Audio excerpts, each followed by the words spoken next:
Action Shelf.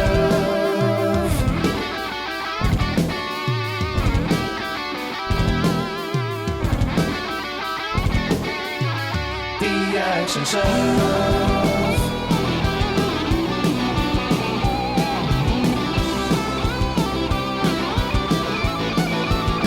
The Action Shelf.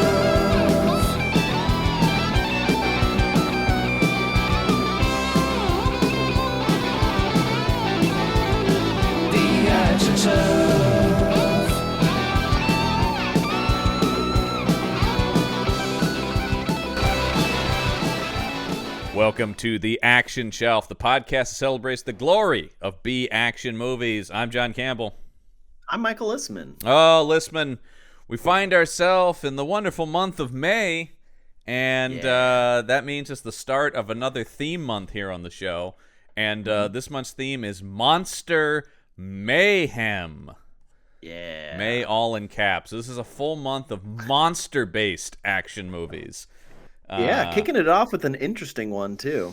Very interesting. Yes, indeed. This is a movie that has bounced around our calendar and stuff like that, because this is one I've heard tell of and seen around in like cult movie circles and stuff like that. So we're talking about 1992 Split Second, which is a sci-fi monster movie.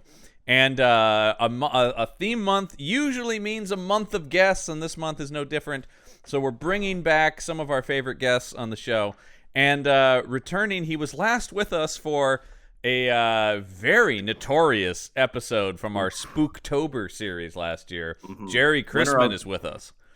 Yeah. Hello, everybody. Glad to be back. Thanks for having me. We're so glad to have you back for a movie that is not Robo-Vampire. Yeah. I felt like we were punishing you. You didn't know what you were getting into. I guess technically neither did we. No, that was that's one of those where I go back and debate, like, had I known what Robo-Vampire was, would I have actually done it on the show? I don't know. It is interesting. Yeah. I did find the making of it kind of interesting. It's an oddity, and as we've said, we've sort like a of morbid curiosity. We've sort of with that, we never have to do another Godfrey Ho movie, right? Like we've covered. That's it. Because they're all like that apparently. So once you've done it, you've done it. So, but you've done the Masterworks class on him. So yeah, that's it, man. So this done our due diligence. This though, Jerry, I wanted to bring you on specifically for our sci-fi one because I know, like Listman and myself, you are a big sci-fi fan. I am. And there's a sci-fi icon in this movie. That's another reason I really wanted to do this.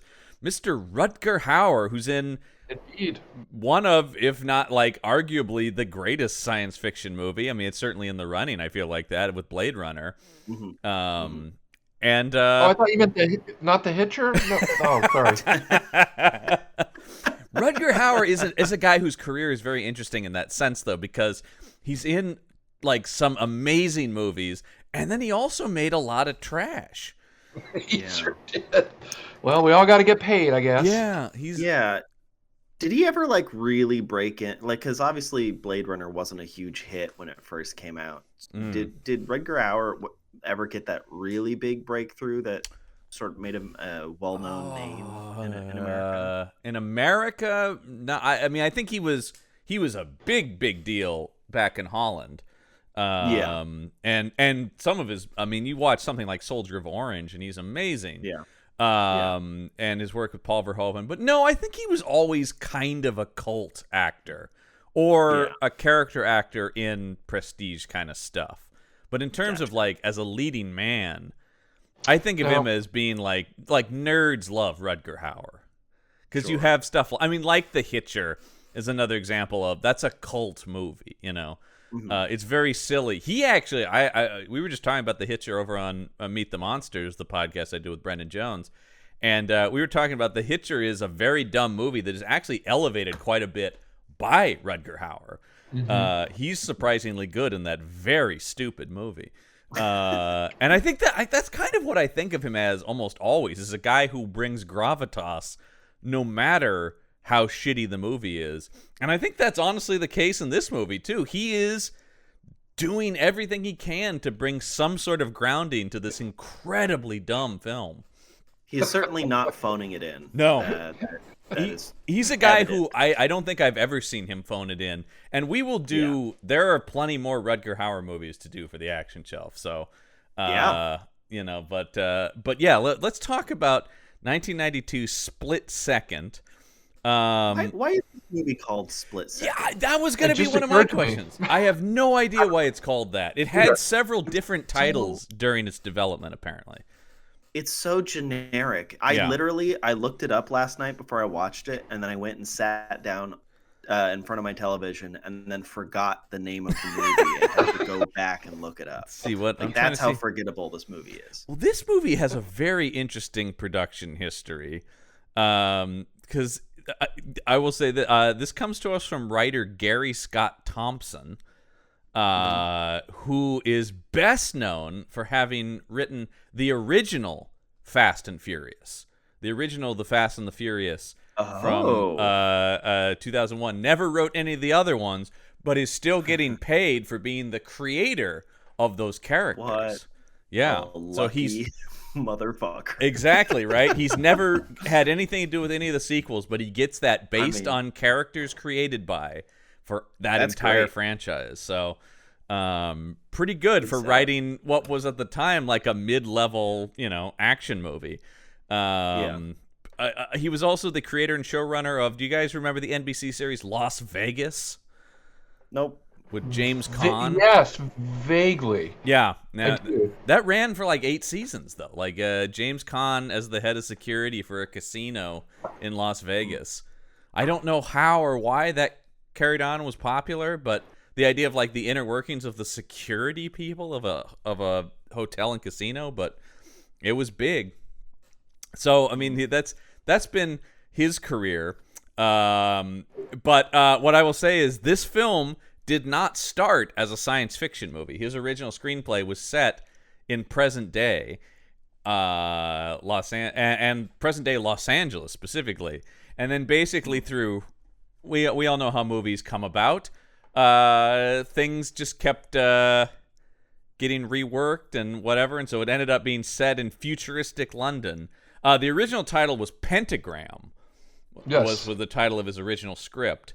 It was a cultish, and I think it was present day, and then I think the studio said it was too similar to another movie or something like that. They did say that. So they made it like Blade Runner. And it's interesting because they said it was too similar to another movie that. I'm trying to see where it says that it was too similar, because I didn't recognize the other movie, which I thought was great. I didn't either. Yeah, it's one of those things where you go like, okay,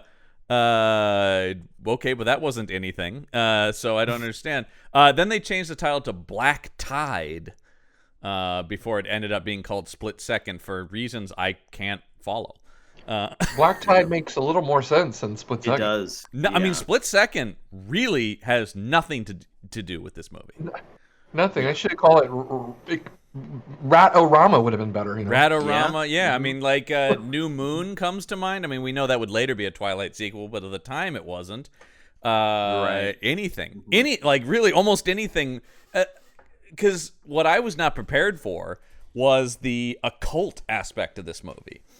You expect it to just be a full-blown sci-fi film, but right. It's a sci-fi fantasy, I guess, which is not unheard of, but sci-fi fantasy horror. It's a weird movie. Let's talk about who directed this movie. Tony Maylam is the director of this movie, and I don't think I've seen anything he's directed other than this. As I look at his, I know of 1981's The Burning, which was a horror movie about a lake that burns people or something. Okay. Yeah, I don't know. You gotta watch out for those lakes, man. Oh man, brutal. You'd be walking down an alley and turn around, there's a lake after you. The only thing that's interesting about that movie is it does have a screenplay credited to Mr. Harvey Weinstein. Ooh. Yeah. Ooh. Yeah. So nothing problematic. It's called The Groping. Yeah. I'm sorry. Uh-oh, Jerry. Jerry's on thin ice now with this podcast. No. So this guy looks like he directs a lot of low budget trash. Speaking of budget, Jerry, I don't know if you saw how much this thing cost, but we like to play a game here on the show where we try to guess. Oh, I have the information, but I always try to make Listman guess how much this movie cost. This movie has a budget. Mm-hmm. It's very evident. John, you said it came out in theaters. It did. This was a theatrically released film. I'll also talk about how much it made in theaters, but 1992. 1992. How much did this thing cost? Gosh, I always overguess it, but I'm gonna say $1 million. $1 million. I think that would be a bit low for this. I'm gonna say $15 million. 15. Listman guesses 15. Jerry, do you have your best guess? 7.5 million. Ooh, damn. Jerry, very close to with $7 million even. There you go. Yeah. I looked it up. That was just a guess. I mean, Listman, you're probably right for what it would cost now. I think. Yeah. But in $1992, to put myself in that mindset. Yeah, $7 million. You know, that's some money. That's not like now that'd be very low budget. Back then, that would be like lower budget, but not, you know. And as we are want to do on the show these days now, I want to talk about what movies this was competing against for the action genre in 1992. You have probably the only legitimately good Steven Seagal movie, Under Siege, comes out this year. You have Under Siege, you have Wesley Snipes in Passenger 57. You've got Harrison Ford in Patriot Games. Our boys Jean-Claude Van Damme and Dolph Lundgren in Universal Soldier. You've got Lethal Weapon 3. You've got Jackie Chan's Super Cop. Damn. And the big hit of that summer was Tim Burton's Batman Returns. That's a packed summer for action. That is a packed summer, which might be, while this movie costs $7 million, its final worldwide box office total was 5.4. Oof. That's million? Yeah, 5.4. No, $5.4. $5.4 million on a $7 million budget is a disaster. I just did a inflation calculator, so if it were made today, it'd be around 16 million. Okay, so Listman pretty close. Right on. That makes me feel better. Thank you, Jerry. So it also what didn't help the film. Well, a lot of things didn't help the film, but it was released the week of the LA riots. Yes, that was something the producers apparently brought up after the fact to explain why it didn't do well. Right. I think that gave them a good excuse. I was going to say, it's like, it would have been huge if not for those LA riots. And actually, as I mentioned, Patriot Games, Gary Scott Thompson originally wrote the role of Detective Harley Stone for Harrison Ford, who I don't think would have gone anywhere near this thing in a million years. Nothing about that is surprising at all. But said he was very happy with Rutger Hauer's performance. Sure. Which, I mean, I will say that what made this is not a good movie, but by Action Shelf standards, I will give it this: fairly watchable. This thing didn't drag as much as some. No, I would say that it didn't drag at all. Quite the opposite. It was moving at such a blistering pace, and things were happening so quickly that it was kind of hard to keep up with it. In a lot of ways. By the time you realize that what he's battling is Satan, you're like, whoa, we got to Satan real quick. How do we how we made the jump to this thing is Satan is just real fast. It is real fast, yeah. I think that probably the best parts of the movie were his scenes and his dialogue with the dog. That was probably oh my god. Oh, I love that dog. Probably the best, most believable part of the movie was Rutger Hauer calling a dog a dickhead is now one of my favorite moments in cinema. More than once he did. Yeah, I mean, it's one of those things where he just kept saying it. It was, and also he kept tough talking that dog like, I know you saw what happened. You listen to me. Because Rutger Hauer is doing his best, like, I'm a cop on the edge performance in this movie. Let's dive into the plot of this movie. First off, we have this opening crawl about setting up our world here, which is very 90s eco sort of like this stuff is on people's minds because this is, not too long before we get Waterworld, which will take this concept a lot farther of, pollution and global warming have flooded the world. Here it's only kind of flooded. And actually I just saw there was a movie out last year that had a very similar world in it, which was nobody saw it, so it doesn't matter. The Hugh Jackman movie Reminiscence, if anybody saw that, which was it was a sci-fi movie that came and went pretty quickly last year. It's okay. Did he sing in it? Did he sing in this one? He did not sing in this one. No, it was why nobody went and saw it. Yeah, it was very Blade Runner-y, but in that world there were things where like parts of the city were flooded, and everywhere they walked was like ankle-deep water. Much like this. Now, that was a bigger budget studio movie, but still, I was sort of going like, oh, interesting. And this movie takes place in London. Yeah. Futuristic London of 2008, I believe is what they say it is. That is correct. Yeah. I don't remember London being underwater in 2008. All of the events in this film are because Obama got elected. I think that's the inciting incident. Because Lisman, Obama. Thanks, Obama, for this movie. Obama, man. London. So we get this whole thing. Not only is the city underwater, but they also talk about how pollution has darkened the sky, so it's a world of endless night. That's convenient for their production. Yeah, it certainly is. Yeah. Yeah, you don't have to do any day for night. No, it's all night. It's always night. So okay, great. So we get all that stuff. They don't bring that up in the film. Like that it's just mentioned. It's just mentioned quickly as almost like I guess this is why the whole movie's dark. Like here you go. Here's the quick explanation because we only shot at night. Because it's a lot of information that was in that opening. A lot. A lot. It's actually setting you up for the movie, which does just bombard you with information throughout the whole thing. That is true. Yeah. There are I kept saying read more. I kept trying to click it with my finger on the TV, and it just wouldn't work. There is so much exposition in this movie. We'll talk about the character of Dick Durkin, who is basically Detective Exposition, and also an amazing name. But here's the thing: So this is London.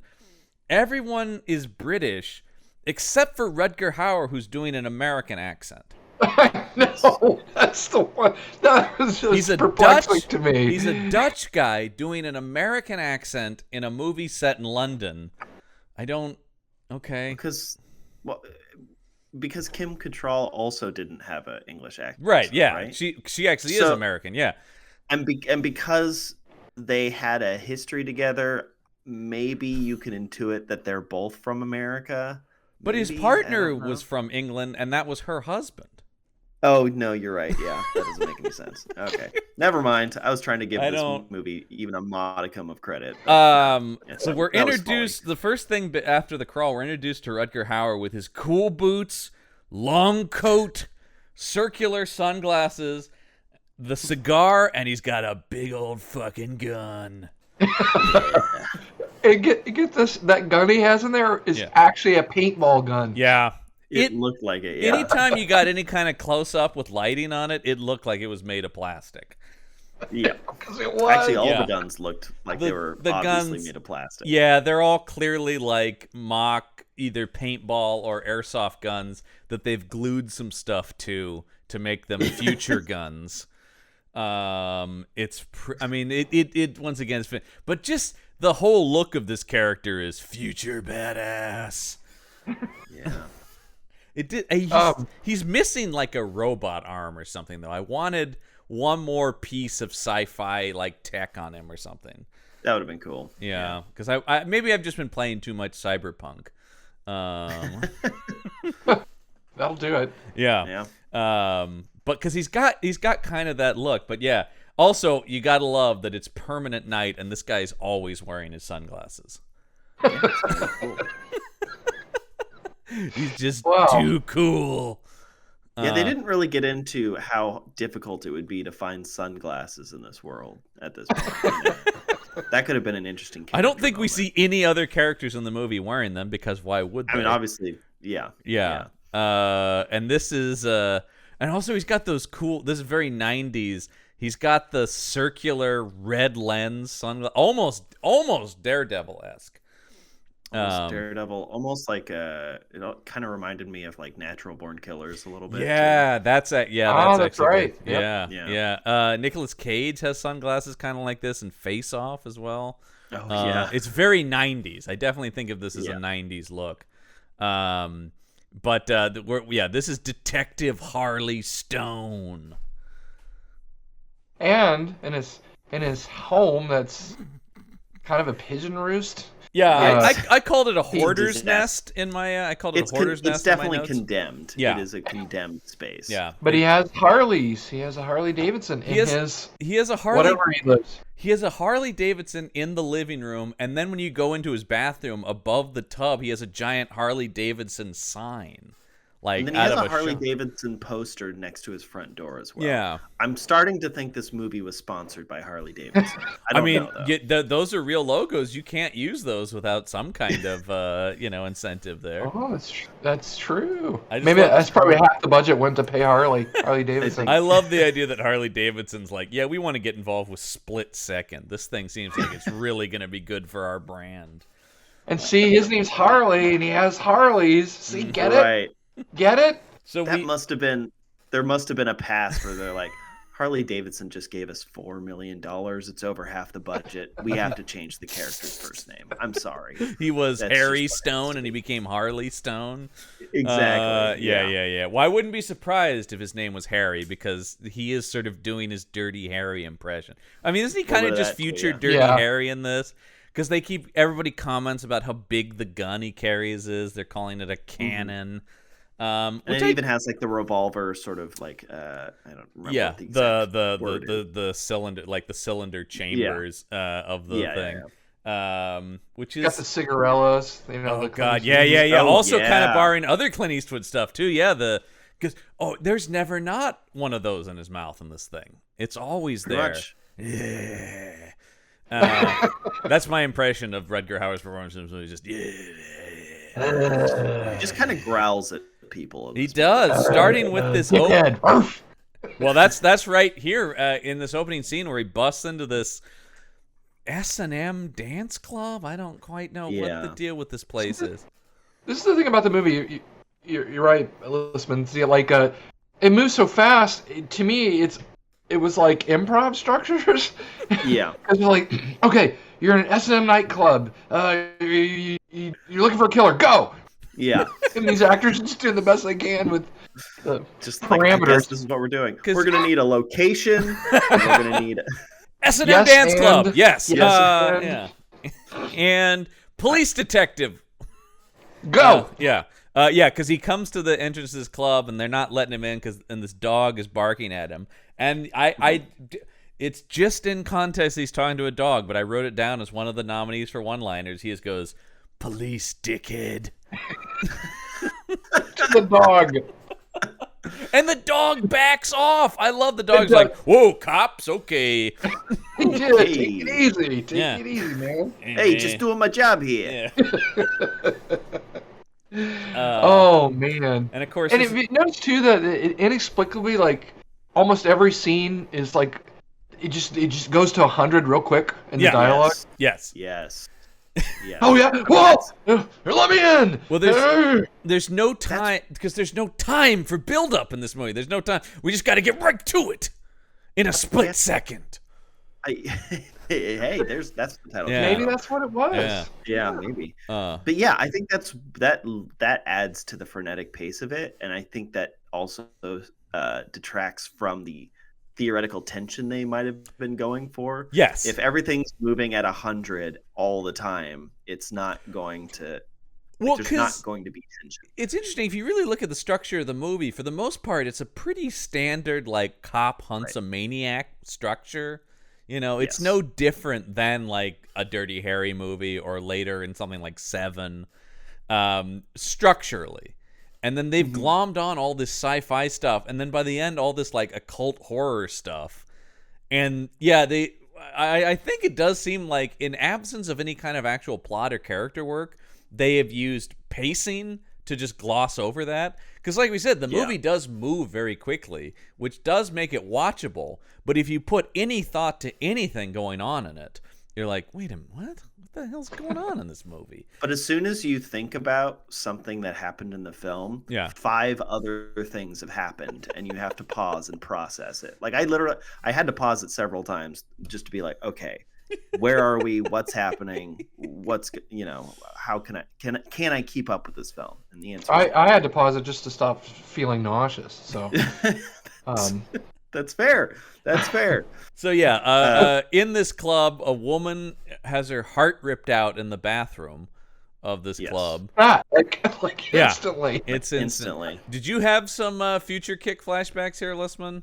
I did. This is not the first futuristic action movie where people have organs ripped out that we've watched on this show, believe it or not. That is true. Although I don't think this movie hates women as much as Future Kick. It's, not a great start for it. No. Funny you mentioned Seven, John, was I read that David Fincher actually took a lot of inspiration from this film into Seven, which is stunning to me. However, you can kind of see it in places.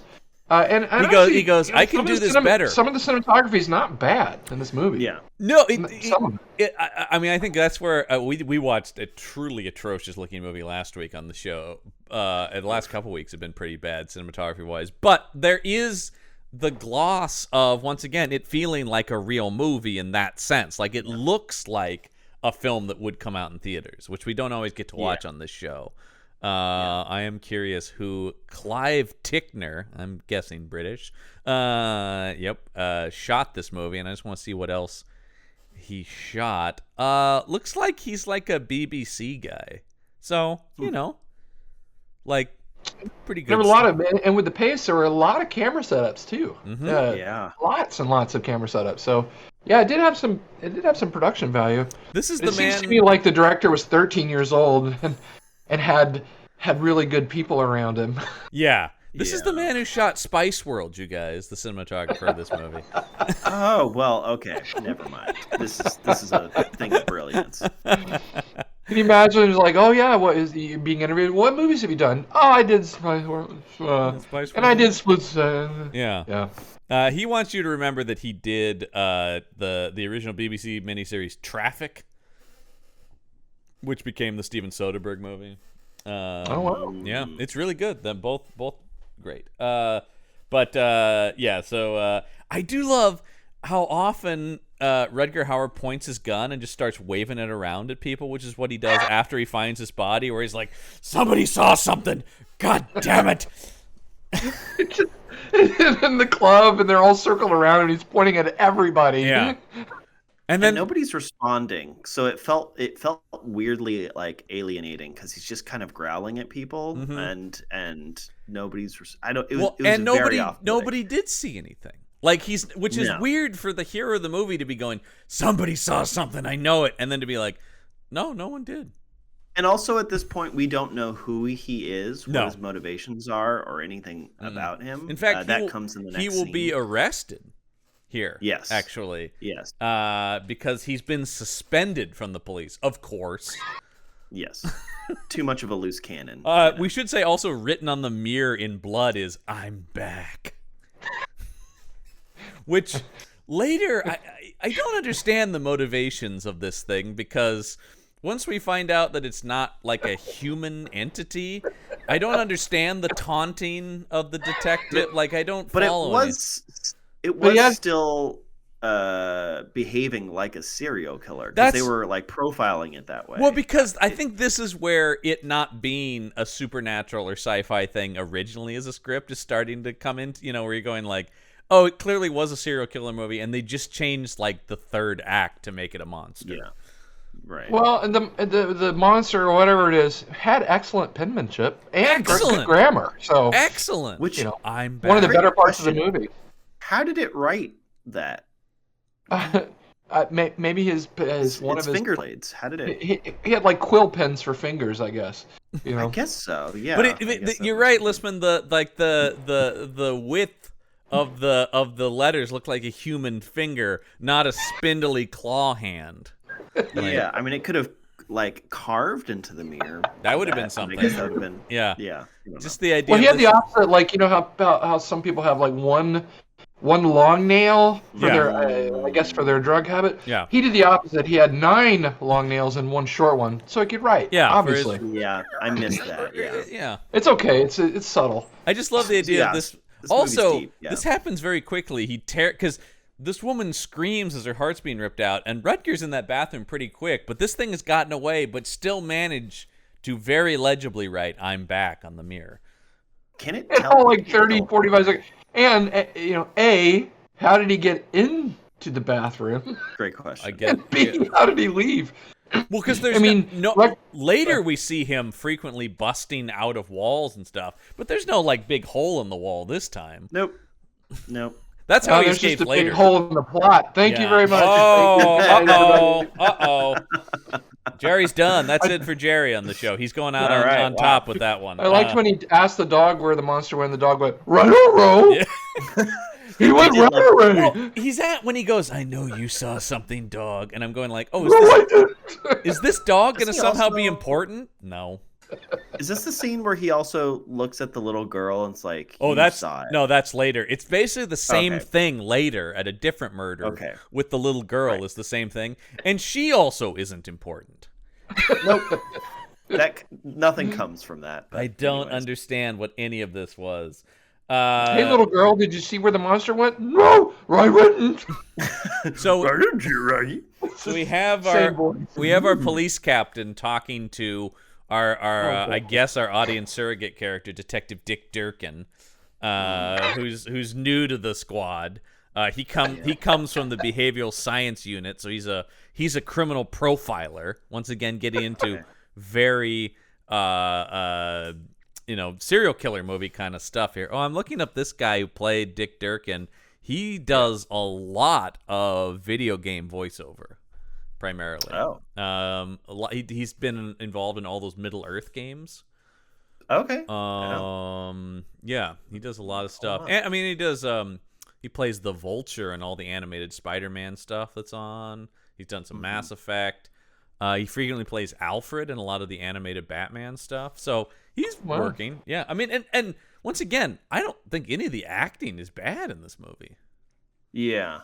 Well, I mean, they're doing, like I said, also read that like pre-production was like 3 weeks for this movie. Yeah.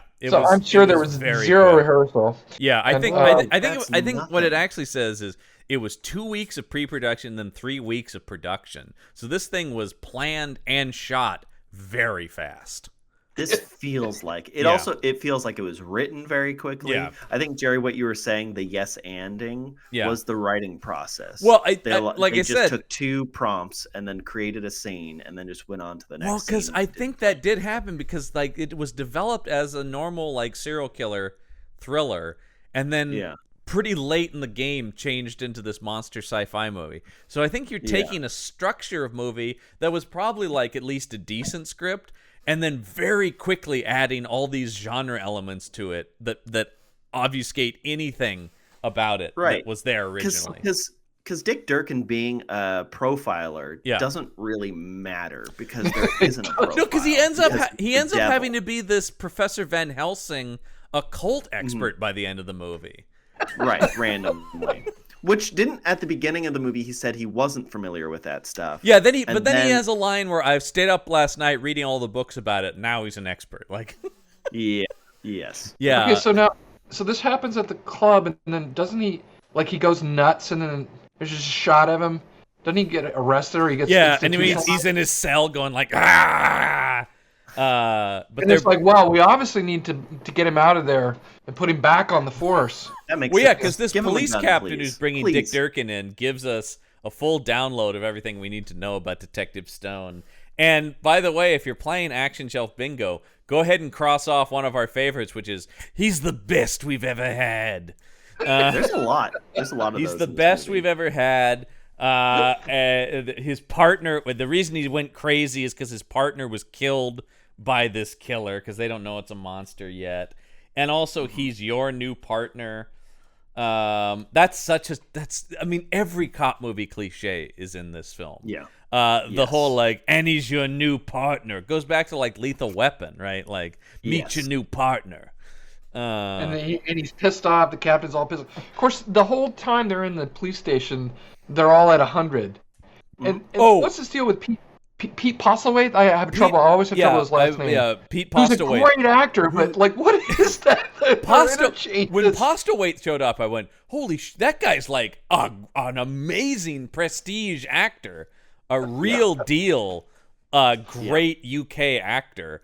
And I was just like, what have I seen him in? And then I realized it was everything. Yeah, he's they stare each other down and the second Rutger Hauer walks in, he's like, "The fuck you doing here?" It's just they're always about to punch each other in every scene they're in. They grab each other, throw each other against the wall because that's police behavior. We never really get anything about what that's about exactly. Nope. They don't. There's no time. There's just the movie's 90 minutes, and I have a feeling that it was originally supposed to be 120 minutes. I think we're missing 30 pages of the script. Oh, I there's no doubt in my mind they took, like I said, what was probably an okay thriller script and just butchered it for this and made it into this schlock, sci-fi thing.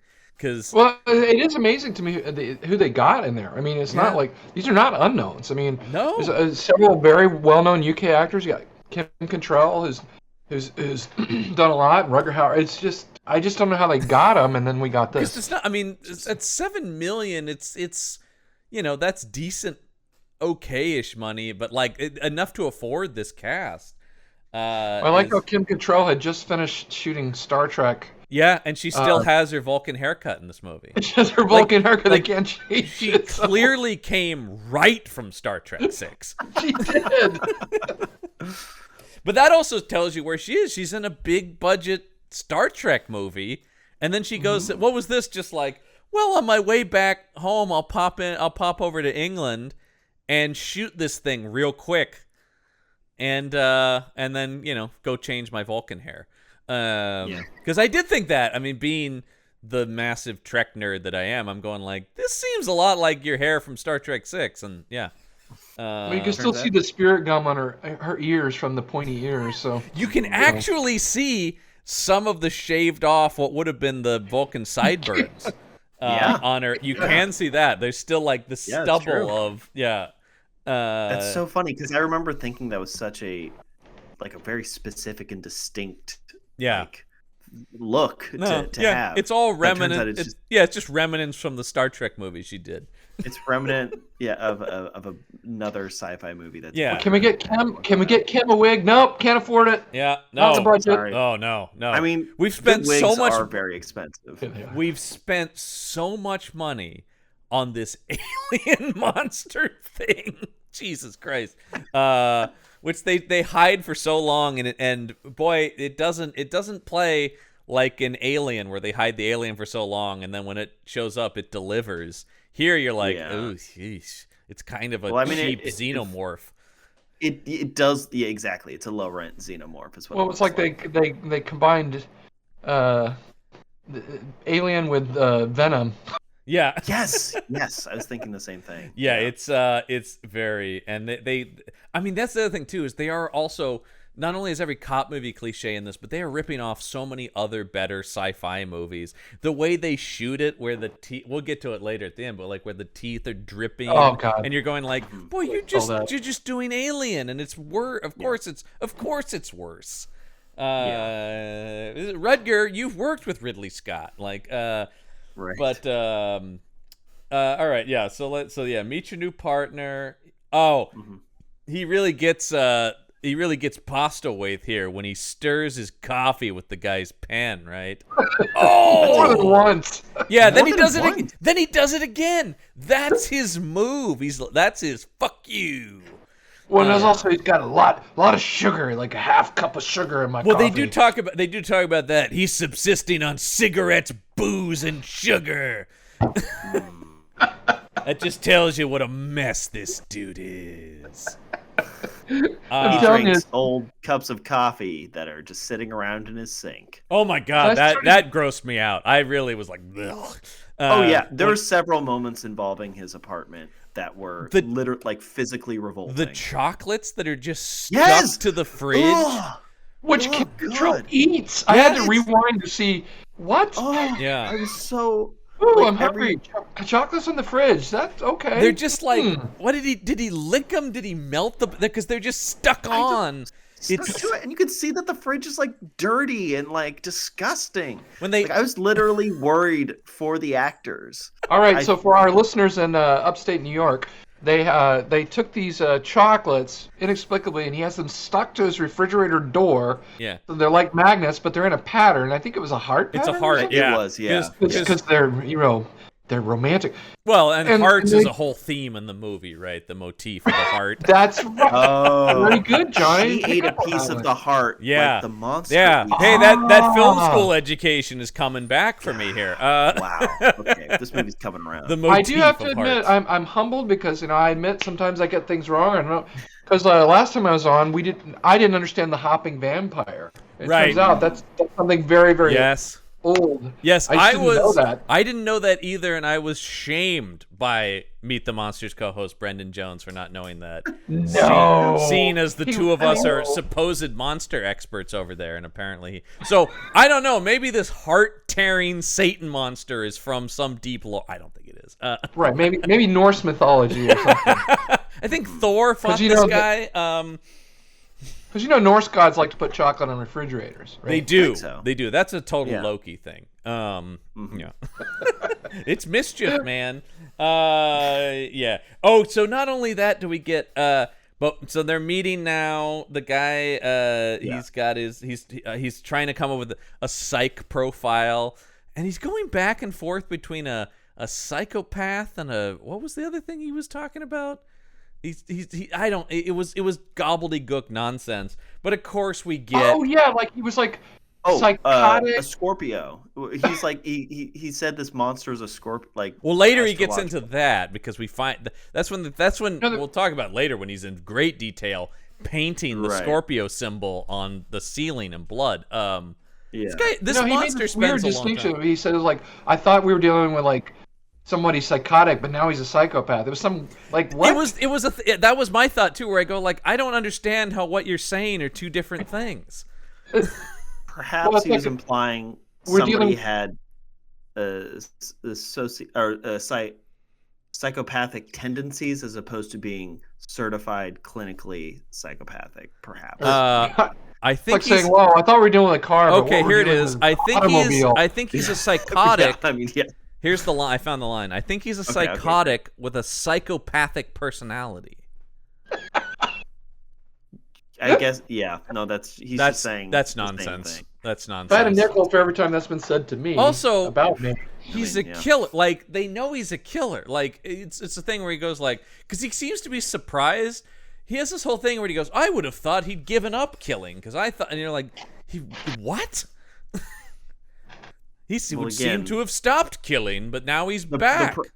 The profiling is so unimportant. I think this it ends up being pointless because it's actually a satanic monster, so it doesn't really matter, any of it. None of this matters. Well, they could have done it. They could have done, like, Rutger could have said, well, what does that mean? And then Dick could have said, well, he's crazy. Yeah. See, that would, that would really... Jerry just wrote a better line than anything in the movie, so...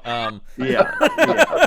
That's at least banter. Yeah, I mean, yeah. We do get, of course, Rutger going, I work alone. Which should be on our next bingo card, Listman, is somebody's claiming that they work alone. Because that's in here. But then they go, hey, Stone, there was a package delivered for you. And it's this big metal thing. And he's like, nobody touch it. just immediately. This movie is immediate. As soon as he gets a partner, a package is immediately delivered to the police. I'm glad you mentioned that, Listman, because even though they're like separate bullet points in my notes, and I don't want people to think this jumps to a new scene. They walk out of the office of the captain where they've been assigned. There's a package, and immediately there's a package that's been delivered for Rutger Hauer, and it's cold. That's all they say. It's cold to the touch.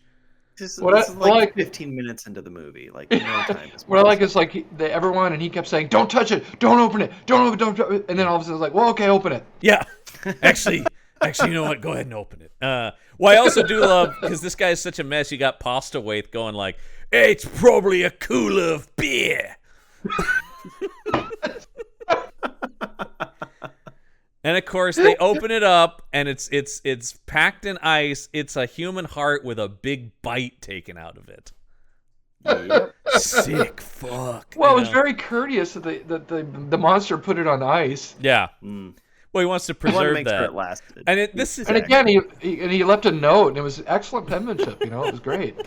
Did the monster? Where did the monster get this cooler? I know, right? It's very nice metal cooler. He couldn't order it online. I'm telling you, all this shit was before they decided it was a monster in the movie. Like, clearly, this is all remnants. Well, this is the kind of stuff where you kind of are right, Jerry, where you can go like, oh, yeah, 7 does this stuff better, actually. It is kind of structurally 7, where you're going I just like the taunting of the detectives, the body parts that are being left out, stuff like that. Because that, I just like the image of this monster filling a metal briefcase with ice using an ice machine. Standing in front of a refrigerator, just putting crushed ice in there. Well, he's filling up like a bucket and then dumping it in the thing and then going back to fill up the bucket some more. Exactly. I'll tell you, actually, 15 minutes. The other thing I want to see is him filling out the shipping label for this. Oh yes, and giving it to a courier. And going like, could you send this to Detective Harley Stone at the London police station? No return address. Yeah. He tips the delivery guy as he gives him the package. You go like, why did he do this? It's only so they can make an impression of the teeth marks, and we find out that they're monster teeth. That's it. Yeah. That is exactly the only reason. Which even still could have been a human thing, because those familiar with Thomas Harris's Red Dragon, one of the great serial killer novels, and subsequently the film Manhunter, which is fucking amazing. There's a whole thing where he puts in these like fang monster teeth in that, the killer in that, which is, just go watch that. Go watch Manhunter or 7 or Zodiac or any number of great, basically anything Fincher directed. He's made so many serial killer movies. That are all better than this. So oh shit, it's a heart and a thing. But then you better believe, pretty much right after this, what's this? There's been another murder. We have no time to really analyze, because he's going like, hey, somebody quick, make an impression of the bite mark. We just got another murder downtown. Let's go. This is the pacing of this movie. Like, it does, that's the thing we're talking about. It does zip along, but yeah, you're right, Lisman. You kind of go like, well, wait, what were they just talking? Oh, no time. Like, don't even worry about it. The movie is just yelling at you. There's no time. Did they ever establish where this thing came from? I don't remember. No, you would think that would be key. Like, that would be my first thought. Yes, make the impression of the teeth, but also let's tie it. Who delivered this? Let's look back at security camera footage from the building. Let's do figure out basic police work. Let's track that. Yeah, because that's always a scene in these movies when like a serial killer sends a package. They go like, we got to figure out who sent this. We got to figure out who delivered it. Just logical stuff that I've seen in other movies doesn't come into play here. And what does the dystopian future have to do with this monster? Oh, nothing. Absolutely nothing. I was like, so the water curious never if, like, comes the into rising play, really. tides, if that was the only thing. All. No, not it, because they talk about that he kills every new moon when the tide is high, but that doesn't have anything to do with the actual water in town, though, in anything. Not really. Yeah. No, because once again, it almost looked like a water monster. Like there's like algae and stuff growing on it, but it has so rat DNA. like it. Well, it carries collects your DNA, right? Yes, it's like, well. That's where I'm going. Like, okay, so now we're kind of ripping off the Thing. Yes. You know, we just keep once again everything that happens in the movie. I'm going like, okay, this is like another better movie that I like. You know, but not cohesively stitched together. no, it is just like they took like a Manhunter. And they go, okay, well, we'll put that. And then we'll put in some Alien. We'll put in some Thing. We'll put in some Blade Runner. We'll put in some Dirty Harry. It's fine to be inspired by other great works. It's just you have to like make it make sense together. Right. Yeah. They just jammed a bunch of things together. The elements of this movie do not cohere at all. No. It's so they go. He goes back to the. Well, no, sorry. There is another murder here. He goes back to the crime scene. Sorry, that's what it is. When I said he goes back to the crime scene, and he's laying in place of the victim to. Mm-hmm. And the club. This is where the club owner shows. Where he's like, "Oi, what are you doing in here?" Yeah, the club owner's a total Guy Ritchie character, right? Like, this should have been Vinnie Jones, right? Like going like, "Oi, what are you doing in my club?" And this is where he hits him with. He's talking about, "I'm just trying to get a perspective on this," and the guy says something. And he goes, "No, I was talking to your secretary," and it's the dog again. Yeah.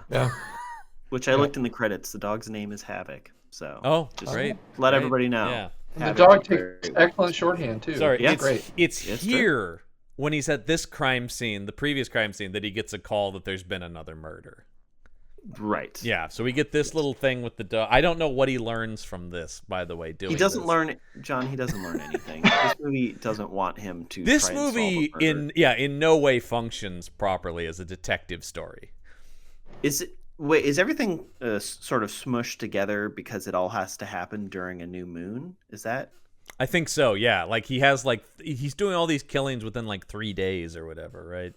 But isn't the sky clouded and dark? How do they by know pollution? what moon? Yeah.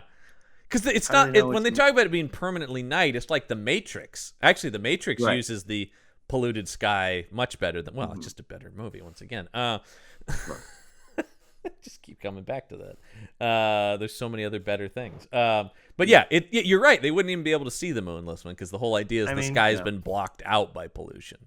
It's just another thing they didn't really think about because it wasn't supposed to be a sci-fi film. So, No, it's such a. It just I can't stress how lazy this movie is. It amazes me too. I mean, because like. As everybody knows, it's like in any movie, it takes obviously so many moving parts and so much planning, and it's like so a lot of work went into this and to get this. It baffles me. Yeah. So they go to this next crime scene. It's somebody else with their heart ripped out, of course, because that's the MO. But when we're at this scene, Durkin is talking about something, and this, I'm sorry, very comical looking rat puppet comes up on his shoulder so that Harley Stone can blow it away with his big gun. That was the most upsetting part of the movie to me. That's fair. That's fair. I was just like, I guess ROUSs are in this movie. Because it looked pretty big, this rat puppet. It does. Well, he got him. Yeah. Did he ever get him? Because this thing explodes in a glop of blood, splatters all over the wall. It was this scene that made me think that the killer was going to be some sort of rat monster. Yes, I thought the same thing. I thought they were hinting. At a possible. No, instead, what is the point of any of this? Maybe a little Nutcracker, Rat King. I don't know. There you go. Yeah. There you go. No. I remember thinking the Rat King was. Yeah, I remember the Rat King being kind of creepy when I was a kid.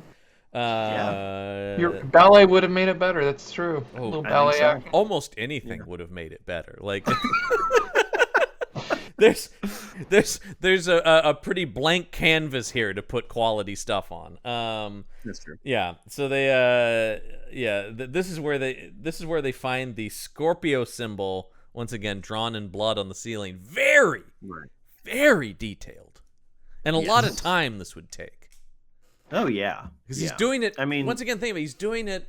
He's drawing it upside down, basically, right? Yeah.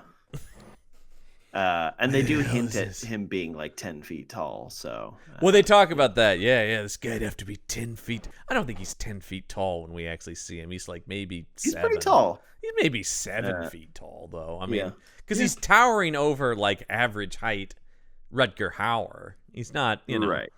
10 feet tall. He'd really be I mean, you're talking professional basketball hoop height.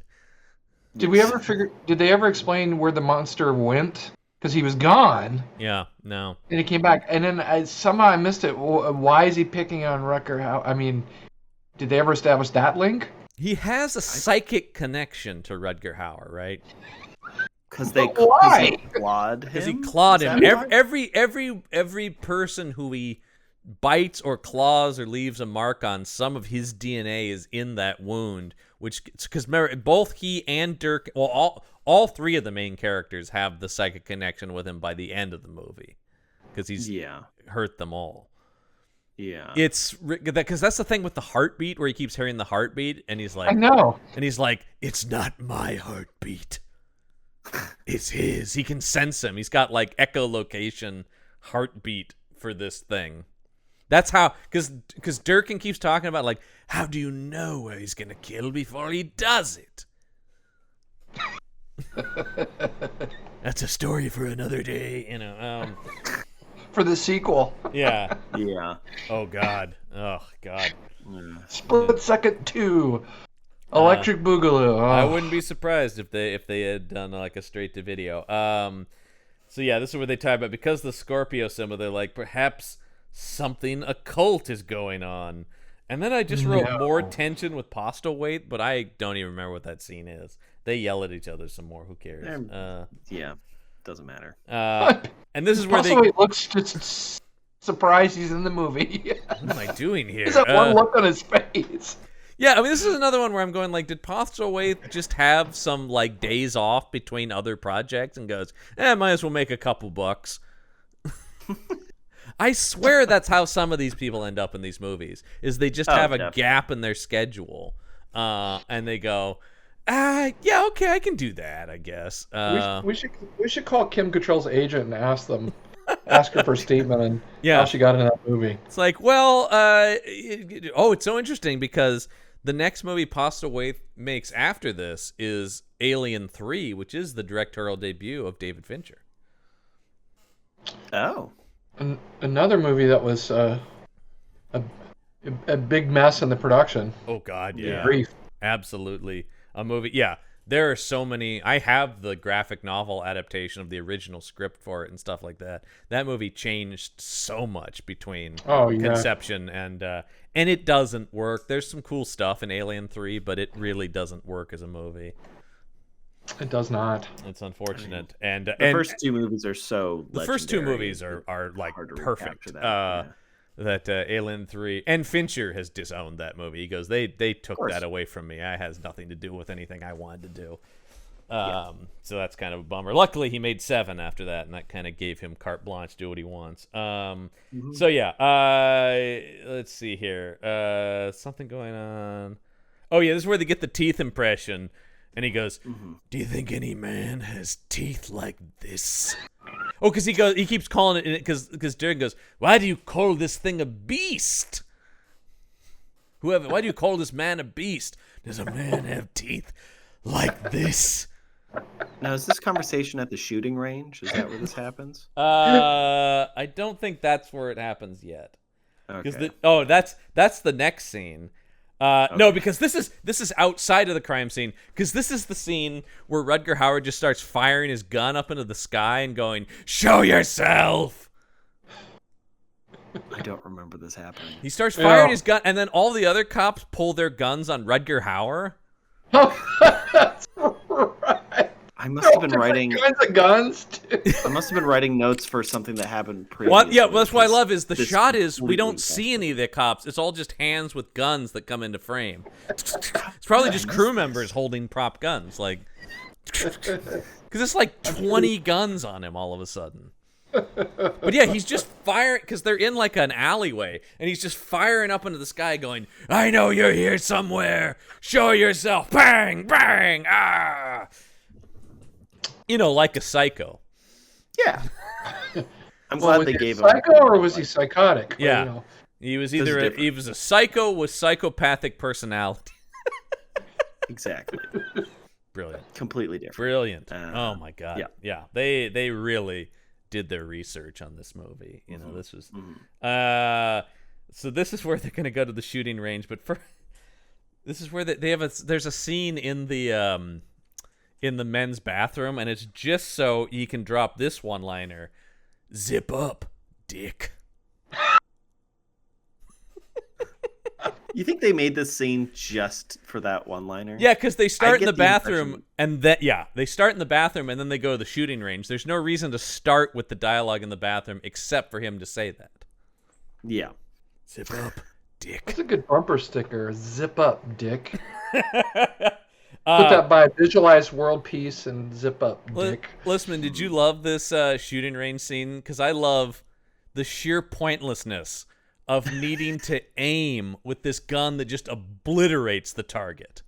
I just like that the targets were made out of IKEA furniture. Yes. I think that was my favorite part. And then at the end of it, it like comes up, to show you, but what you hit because it's the not IKEA there. Furniture exploded. Yeah, it still comes up like it's a target, and you get to examine how accurate you were. Well, and by the way, when it comes up, it's just like the lower half of a guy. Yeah. The scene that they cut out was them assembling the target because it comes flat packed from IKEA. Yeah, they had to build each target. And it's them going, "God damn it, I can't follow this diagram at all." What is was this? A chair originally. Where's the Allen wrench that came with it? Yeah. I don't understand. Hand me screw AA. Is that it? Yeah. Get another one. It's like, I'm not going there on a Saturday.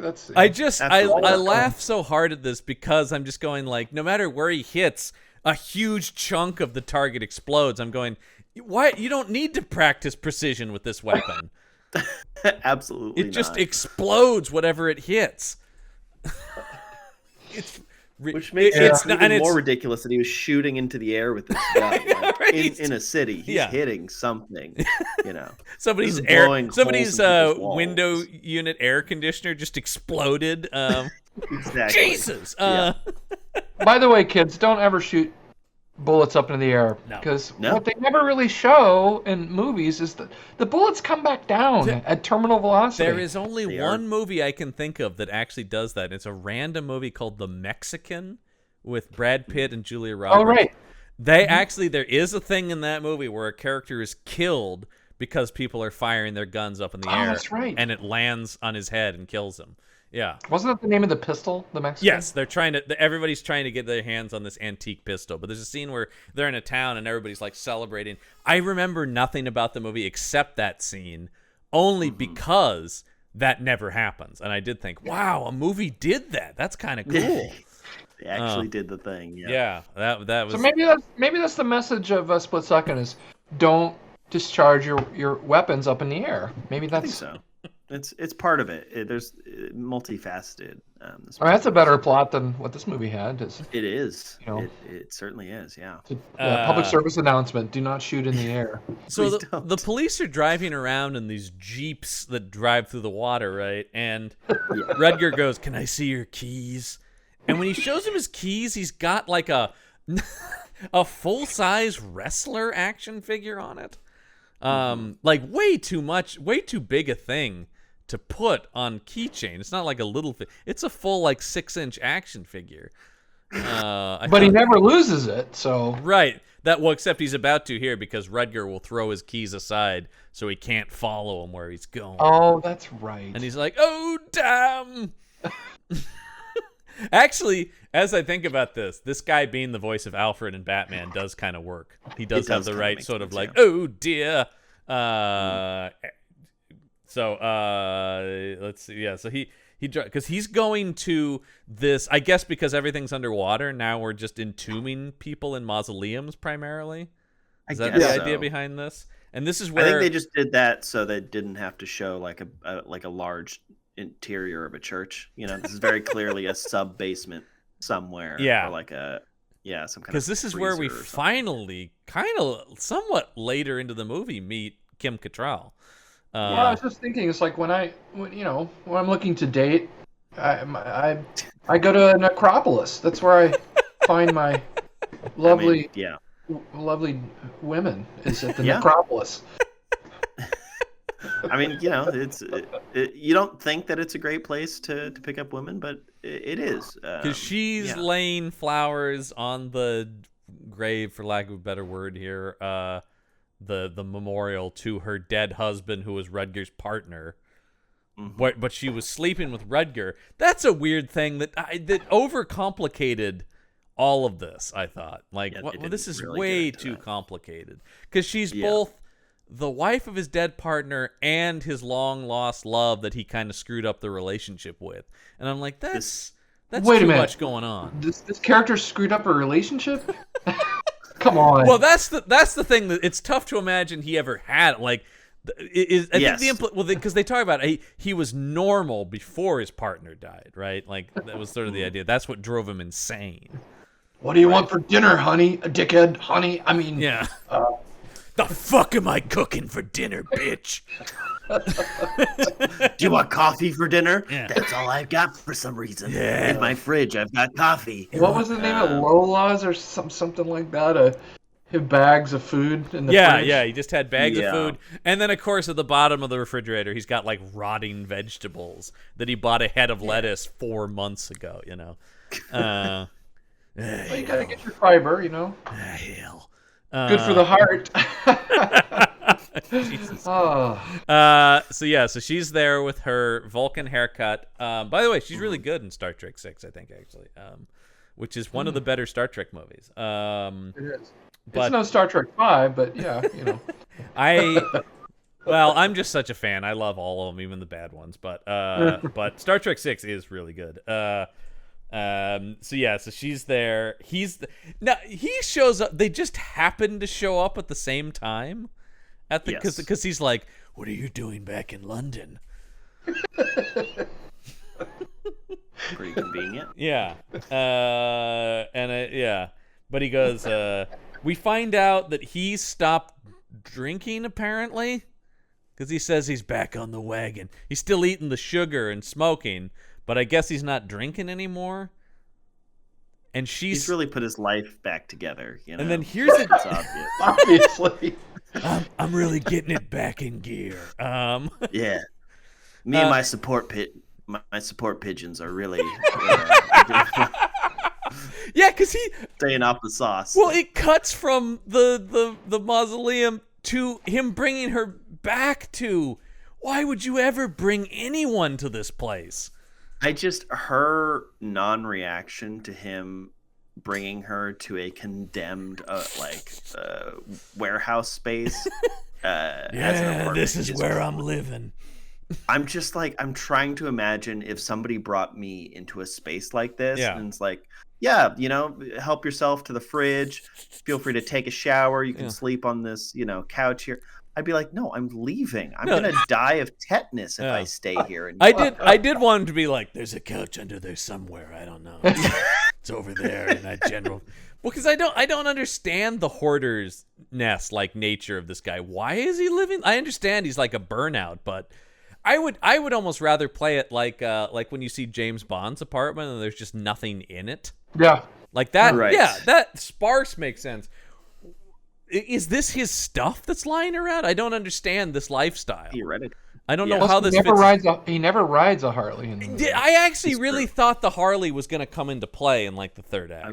That's what very clearly the Harley. You got to use the Harley. Come on. Very clearly got it on loan. Yeah. And it's like, you can't use this for any stuff. They do fire it up, but they never actually drive it. If you look closely, I think it says Harley Mavidson. It's a knockoff. I think so. Yeah, that sounds right. Yeah. Oh, it's a knockoff. Damn it, I got taken. Wait a second. That doesn't say Harley. God damn it. You would think I would recognize my own name. Dickhead. Here's a detail that comes out in this scene that never plays into anything ever. Is she's working with kids now? She's working with like underprivileged children. Obviously. Yeah. But Why? also, Why? she's wearing this big trench coat and with like a kind of a slinky dress underneath, but with the trench coat buttoned the way it is, I thought she was naked under there, and I thought I thought it was like weird. yeah. Like I was like, Yeah. what is this? Wrong Kim Cattrall vehicle. You're thinking of Sex in the City. Well, there will be a gratuitous nude scene of her, of course, later for no reason whatsoever. It's not even a sex scene. It's just it is because it is to me the ultimate exploitation movie move, which is to put a needless shower scene in a movie. It is the ultimate way to just insert nudity for no reason in a movie, where you're just going like, why? And what I love about the way it's shot is she's shot from the chest up for the majority of the scene. Then it randomly just pans down to her boobs at one point to be like, yeah, they're there. Don't even worry about it. We got you. And I mean, and Kim Cattrall certainly throughout her career has never shied away from that and is very comfortable with her body, which is, I'm not shaming anybody here, but it just is sort of, well, maybe I'm shaming the director more than anything, or you're just going like, yeah, that's what I was thinking. Is like, this was for the director and the director only. Or it's just like, yeah, that's right. Because there's no other nudity in the movie. There's the weird S&M women, but the club, though. Yeah, that's it. But because we can't get out of these movies. Listman, though, hey, no threat or actual act of sexual assault in this movie, which is very rare for an action shelf movie. Very rare on this show. Wow. Thank you. We did still sneak a strip club scene in here, though. That is true. Yeah, that's a given. But I can't believe it. All sex is consensual here. Although I don't think they actually ever have sex. They don't. He and Rutger Hauer. No. They jump right to cuddling on the couch, which is also weird. That scene where they're like cuddling on the couch, and he's like, "Oh, you stay here and get comfy." It's almost like it's post-sex, It like is, but they're fully clothed. Yes. They're fully clothed. Never took off their clothes. And it's just, but like all of a sudden when they're trying to play this character as like romantic and going like, "Oh yeah, sweetie," you're like, "Oh, I don't think so, man." Lay down. Oh, hold on. Let me just brush aside some bird shit, and then you can lay down. Here. Yeah, because he has a line where he goes, "Don't mind the pigeons in here." Don't mind the pigeons. Yeah. I don't know about you, but when I meet someone and their house is full of pigeons, I immediately, my heart just bursts. I want to fall in love. Yeah, absolutely. And later on, she gets like weirded out by a rat being in the apartment. But again, the fact that there's numerous pigeons flying around just is not flying concerning about. at all. And he's like, "Oh, whatever." Doesn't he say something about goes, "I can't get rid of them, so I've just accepted that they live here." Clearly have not tried very hard, but okay. If you I open wonder the what window, the actors think when they're headed back to their trailer when they've done a scene like that. Yeah. Like, oh my god. Hey boy. So they I also like she looks in his fridge, it's gross, and when she turns around, he's fallen asleep. Like sitting on the couch, he's just asleep. Mm-hmm. And she looks in his wallet with like his badge, and there's a photo of her, and apparently she's like, "Aw," and then just cuddles up next to him. Weird. All of this is very. Her character, I have no idea what her motivations are at any point in this movie. Well, that was dating in the 90s. It's different now. Yeah. What with all the apps and such. Yeah, come on, man. Where's Harley Stone getting on Tinder? No. Interesting. Likes pigeons. Swipe right. Yeah, must love pigeons. Well, because when he wakes up, what's going on? He's got a pigeon sitting on his head. Yeah, very funny. All of the comedy in this movie was very good. Oh, it plays. I mean, it's he wakes up with a pigeon on his head, and his reaction is like, "Hey, come on, get off of there." Like it's just a normal day in Harley Stone's apartment. Come on, shoo. God. He's playing fetch with the pigeon, At a certain point, man. At a certain point, I'm not buying I can't get rid of them. You like these pigeons. Oh yeah. Come on. It's okay. But don't worry though, because while he was asleep, Durkin has read up on the occult. He now knows everything. And is also outside. Yes, He's asleep in his police cruiser outside. Harley's. Is this what he's doing? Is this where he's doing Tai Chi on the hood of his Jeep? Yes. Yeah, that was weird. That was really weird. Yeah. Because, I always do my Tai Chi on the hood of a car. Yeah, makes sense to me. Yeah, I don't know what that was. That was so weird. And he comes and he goes, well, last night I learned everything I could about the occult, and now I'm a proper expert. While also letting us know that he gets laid every night. Yes.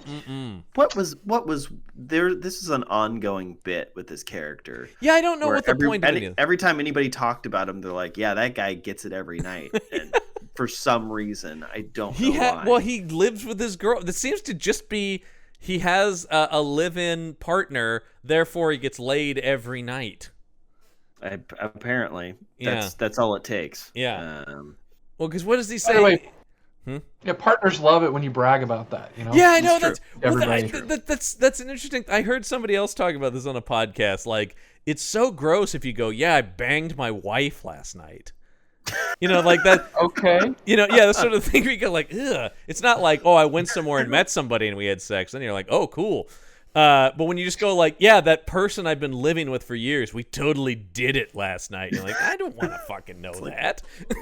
Okay. Yeah, we went to Red Robin, had a couple of margaritas, came home and I banged her. Yeah. What a night. Took out the trash. You kind of assume that there's a sexual relationship. I don't really need the details of what you're doing with your wife of many years. That is hilarious to me that he goes. But also, the way he says it and the way other people say it, it makes me go, is he? Because we never actually see the girlfriend. I was waiting for this to be like a lie. Because he just goes, oh, yes. Like a punchline, yeah. Every night. Because he also says he runs 5 miles a day, and except on Sundays when we're too busy fooling around in bed. And nobody's buying it. Dude. No, he's talking like a guy who's never had sex, right? Like he's talking like a guy who's going like, "That's right, every night I'm getting it on."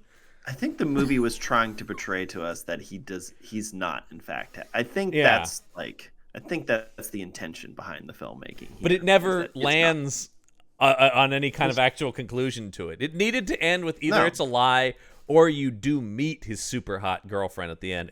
It's like all setups but no punchline for whatever this bit is. Instead, it just becomes a character trait that this guy is having regular sex. Right. That's it. Yeah, and you're like, great. But also, after it's in the pre-production notes, bullet pointed. Durkin has sex a lot. But also, apparently, after he finished pleasing his lady, he read a bunch of occult books. And now he knows everything. Because Harley asked him, "You read them all?" Yeah. And his response is, "Last night after sex." Yes. Like, why do you have to say that? That was the line that I'm like, 100% this guy's a virgin. The fact that he goes, 100%. "Yes, I read them all last night. After sex." And who talks like that? This is pre-internet. Well, no, I guess this is we know about the internet, so I'm wondering where he got the reading material. Great question. The local library. I went to the occult section. Maybe the monster had it delivered. Ooh. I received a mysterious package last night. The return address just said monster.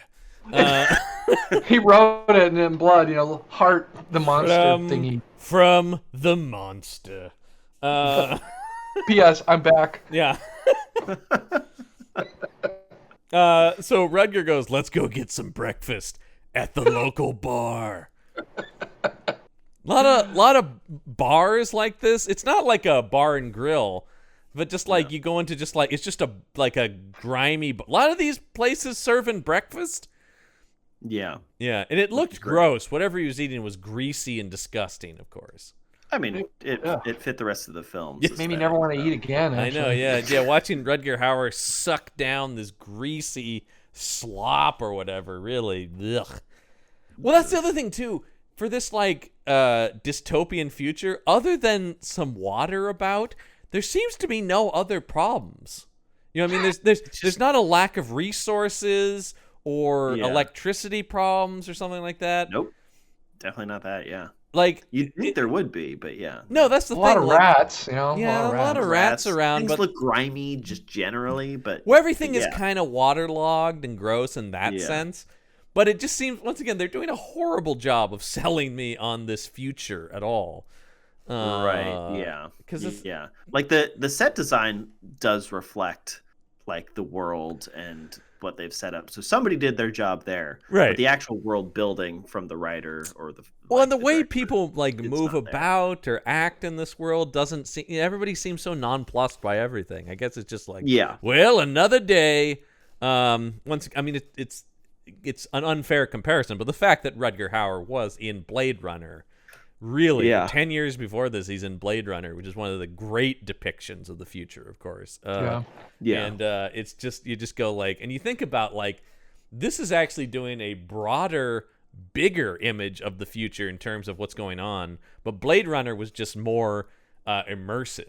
Even if it wasn't as, it wasn't filled with water and stuff like that, The world is thought out. Yes, exactly. It's a carefully constructed world. So things that are sort of weird to us there's at least a reason, there's an intention. Even if it's not explored in the actual movie, you could logically think, oh, this is this way because of this. Well, John, you mentioned the Cyberpunk game earlier. I mean, Blade Runner's what basically, I don't want to say created the genre, but brought it to the world. I mean, to this day, it's still like one of the most influential movies ever made, really. Like, you still are seeing people borrowing from Blade Runner because that thing just, I mean, I think when you talk about Listman earlier, that not being a success, I think it was too much for people. It was ahead of its time in that sense. Oh, yeah. I remember Siskel and Ebert reviewing, and they're like, oh, it's just too dark. It's too depressing. I'm like, that's the point. Yeah. Yeah, man. I think Ebert later did go upon further review, actually it's a masterpiece. It is. But yeah, in '82 people were like, huh? That was the biggest movie of that year was E.T. Let's keep that in mind. That was what people were going 82. to. 82. Well, a lot so of things, early. A lot of things don't, it's so strange how things can catch on later. I mean, the Brady Bunch was one of the lowest rated TV series until it went into syndication. Yeah, same with Star Trek.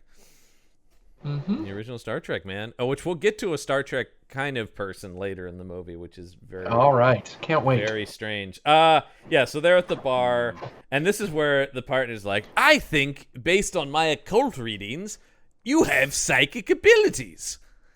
This is where they start talking about the psychic connection to the creature. John, you sounded just like him. That was amazing. Dick Durkin here. Oh my God, we're watching the movie live. And Good night, Governor. I'm getting flashbacks. This whole sequence is cross-cut with Kim Cattrall taking a shower, and then us being in the monster POV of it coming up the stairs, and I'm just going like, man, once again, borrowing from other, you are not Psycho. Nope, at all. Don't do this. And it Even goes at on this about point, resources. Yeah, I was thinking was the water going to come out brown in the shower? No. Yeah. Hot running water? Yeah, I know. Yeah, there seems to be no industrial problems as a result of this pollution and global warming. I just thought it was buck wild she was taking a shower in this apartment. Yeah, I know, right? How dirty this apartment. I mean, because she's back in London. Nice. She must have somewhere she's staying, right? Like a hotel I would or something. Assume so. They can only be better than the tetanus factory, as you were mentioning, Lisbon. Although that is interesting that his apartment has running water, because later when he's making coffee, he has a giant plastic jug of water that he uses. Yes. So why? But he also has running water in the shower, and it looks. Well, this like isn't America. Clean, You clear can't water. drink. America, you can drink your shower water. Doesn't everybody? Oh wait, but not in England. I just go in there if I'm feeling parched. Yeah, exactly. I just Why stand don't in you go there into the shower and have a drink? Yeah, just so refreshing. Let's see. Dystopian springs water. Yeah. So They show up and they get the call that there's an incident at my place, which seems very quick. Because nothing has happened actually. Exactly. Like what? Why did they get the call? I don't know. And then of course we get the classic fake out of they hear Kim Cattrall scream and they come in just so everybody can see her boobs. And she's just like, "Oh, the water got cold all of a sudden." That's what I was screaming about. But she was giving a inhuman I'm scream, dying. like a wail. Yeah, this is not. Oh, the water's too hot. The fact that he has hot water is also like, how many amenities does he actually have in this dump that he lives in? I think maybe Kim Cattrall just realized what kind of movie she was in. Yeah. She just... My career! Oh my god! I gotta call my agent. Yeah. My career. Yeah, she ended up doing. Oh yeah. I mean, this is no one remembers this, right? This is a complete blip on her otherwise pretty successful career.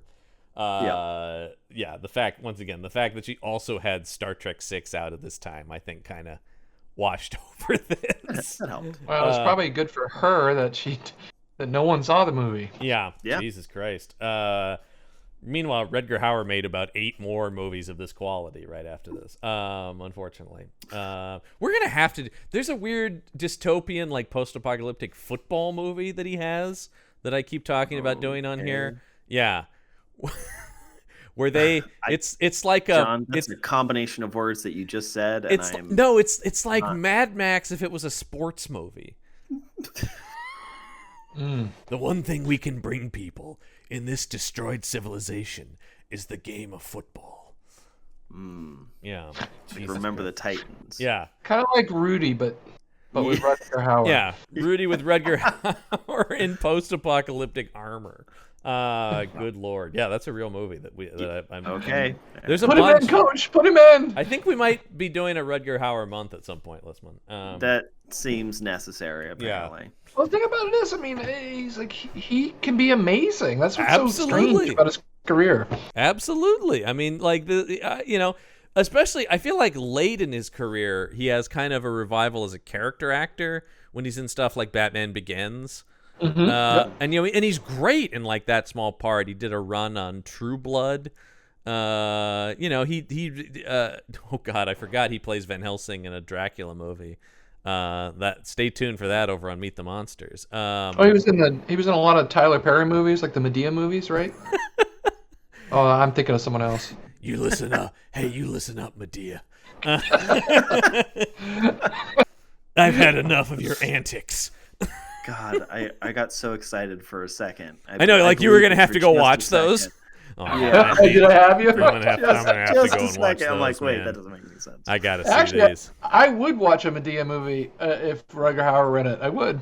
Absolutely. Yeah, that would be a must-watch. Actually, the same year he does this, he's also in Buffy the Vampire Slayer, the movie, which is good. Oh, okay. I was about to say. He's the bad guy in that. He's very good in that. Oh God, surviving. He is. It is good. Although the teeth weren't so good.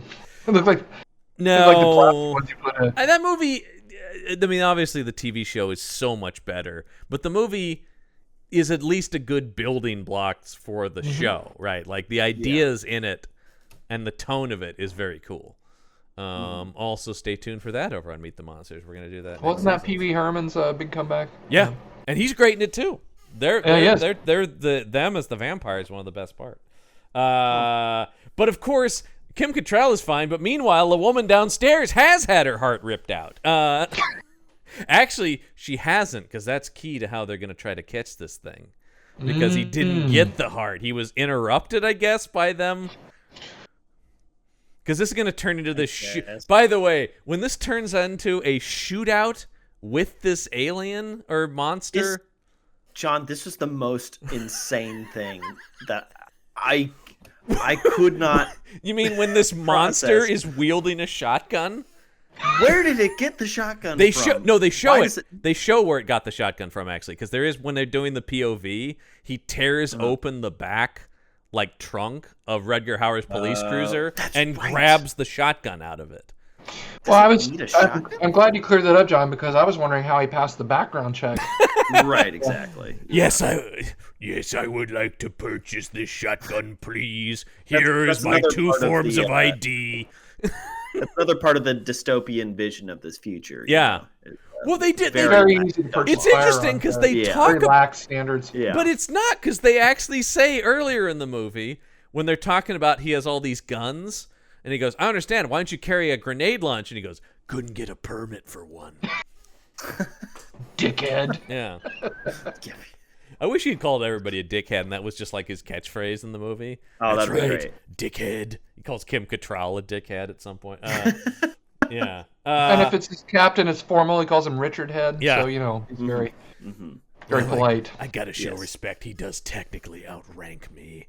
Yeah, this gunfight is just... Well, first off, Durkin enters the room and just gets not only shot in the chest, but thrown out a window by the force of it. And then he's just fine. Comes back. Didn't you think he was dead? I thought, oh shit, on the side of his head. I was just like, how? Because, like, first of all, he would be dead even if he had a bulletproof. You're right, because he vest goes, or "Haven't you ever heard of bulletproof vest?" I'm like, what about out the window on the 3rd floor of this place? Like, that would at the very least kill him. You know, the water broke his fall. Or splash. Yes, but like, he would at least be hospitalized at the very. I mean, he should be. Like, well, the other thing too, this is classic movie. Bulletproof vest. You still take the full impact of that. He's probably got, punctured lungs or broken ribs. He'd still cracked be ribs, yeah. Yeah, I mean, like, getting shot in a Kevlar vest still sucks. It just doesn't kill you. That's it. But you're still like down for the count. Not injury-proof vest. No. Yeah. God, no. And he goes out the window. And then, Rutger Hauer is shooting it out with this monster. And every time, they're still hiding the monster's face. But every time we see the monster hands pumping the shotgun and firing it, it's so silly. What the hell is going... And then this is the first time we see it just Kool-Aid Man out the side of a wall. Yeah. Oh, yeah! Yeah. I'm just not sure what the monster's so upset about. I don't know what the monsters... here's a problem with making a serial killer movie that's ultimately just about a satanic monster is you get... One of the appeals of the serial killer movie is trying to understand the complex villain that is the serial killer. In this movie, there is nothing to understand. Because it's just evil. It's just a mindless force of evil. I think you just nailed it right there. If we were to sum up the movie, nothing to understand. No, because at the end you just go like, oh, never mind. It's just, well, and even the movie is like, well, maybe it is Satan himself even. I don't know. Mm-hmm. Well, we apologize to our audience for the spoilers. Yes, spoilers. Even the movie can't decide if it's Satan. It might be. Yeah. Maybe not. It could be. It wasn't clear. we make the movie, you decide. Choose your own Figure it out, asshole. Dickhead. Fucking dickhead. Zip up, dick. Let's see. Well, another problem with this movie I was thinking about too is by not having a villain and just having this monster running around, you lack any of the like banter or interplay or anything like that. There's no you never get the classic serial killer thing where they're on the phone or something like that. You never get any of that. What a shame. This movie didn't have the balls to have this monster call Rutger Hauer. Well, here's the thing though. Honestly, the ashamed. monster can't talk from what we can see, but it can write in English. So it understands in concept things, but it can't speak. Well, the reason he didn't call him, he didn't have a card to swipe in the phone. He just didn't get one. God damn it, I'm out of minutes. He didn't have any money. Yeah. Oh my god. That's what it is. The monster's he's broke. Oh, this monster out peddling, going like, any change, please. He's busking. Yeah. No sob story, just need money. Wounded veteran need help. Yeah. Just need enough money for bus ticket. Yeah. We'll rip your heart out for change. Yeah, so they It isn't so bad. we get the black and white flashback to his partner being killed and when he got clawed because they have him take his shirt off in the hospital, and he's got this huge claw mark starting on his chest and going all the way down his arm. Yeah. And then Is it also revealed that Kim Cattrall did get in fact bit? Yes, did, yeah. she says Like something in the bit maelstrom of this fight. me. it She just happened, quickly goes, apparently. "Hey, something bit me." Oh, I do. Just- I do like when they're rolling. Also, this is another thing. When they're rolling out the body of the murder victim, it's not in a body bag. There's just a sheet up to its neck. So that would not be the case. So people are just gawking at this murder victim's body. Yeah, Yeah, that's bad police work. it is. It certainly In a is. movie filled with bad police work. I kind of started rooting for the monster at the end, unfortunately. Yeah, definitely. Yeah. They talk about they found, well, the craziest thing, the only fingerprints we found were your dead partners. And this is where they talk about, oh yeah, it carries the DNA of its victims. I mean, there's a difference between DNA and it having your The partner's fingerprints of the gun. fingerprints. Well, because the thing they don't do that the thing does, right, is it carries the DNA, but it can also turn into them. Wouldn't that have been cool Right. if he actually sees his dead partner and it's the monster? Because that would be a way the monster could communicate as well, as if it could actually transform into the victims. But I'm, once again, pitching a better movie. That's pitching the thing. Yeah. Go watch The Thing. Also, a box office bomb of 1982 that is now a beloved classic. That movie tanked hard, and it is brilliant. We're just talking about movies I have posters of in my apartment, by the way. There's a Blade Runner and a Thing. There's a new podcast called John's Posters. Yeah, there should be. Yeah. So they talk about, he goes, I emptied a clip into that thing. By the way, emptied a clip from his revolver? Interesting. See, John, it's the distant future. The terminology's a little different. And so, yeah, this is where they go, we're going to need... Oh, no, sorry. We're not going to need bigger guns just yet because actually they go, wait, he didn't get the heart out of less victim, which means he's going to be going to the morgue. We know where he's going next.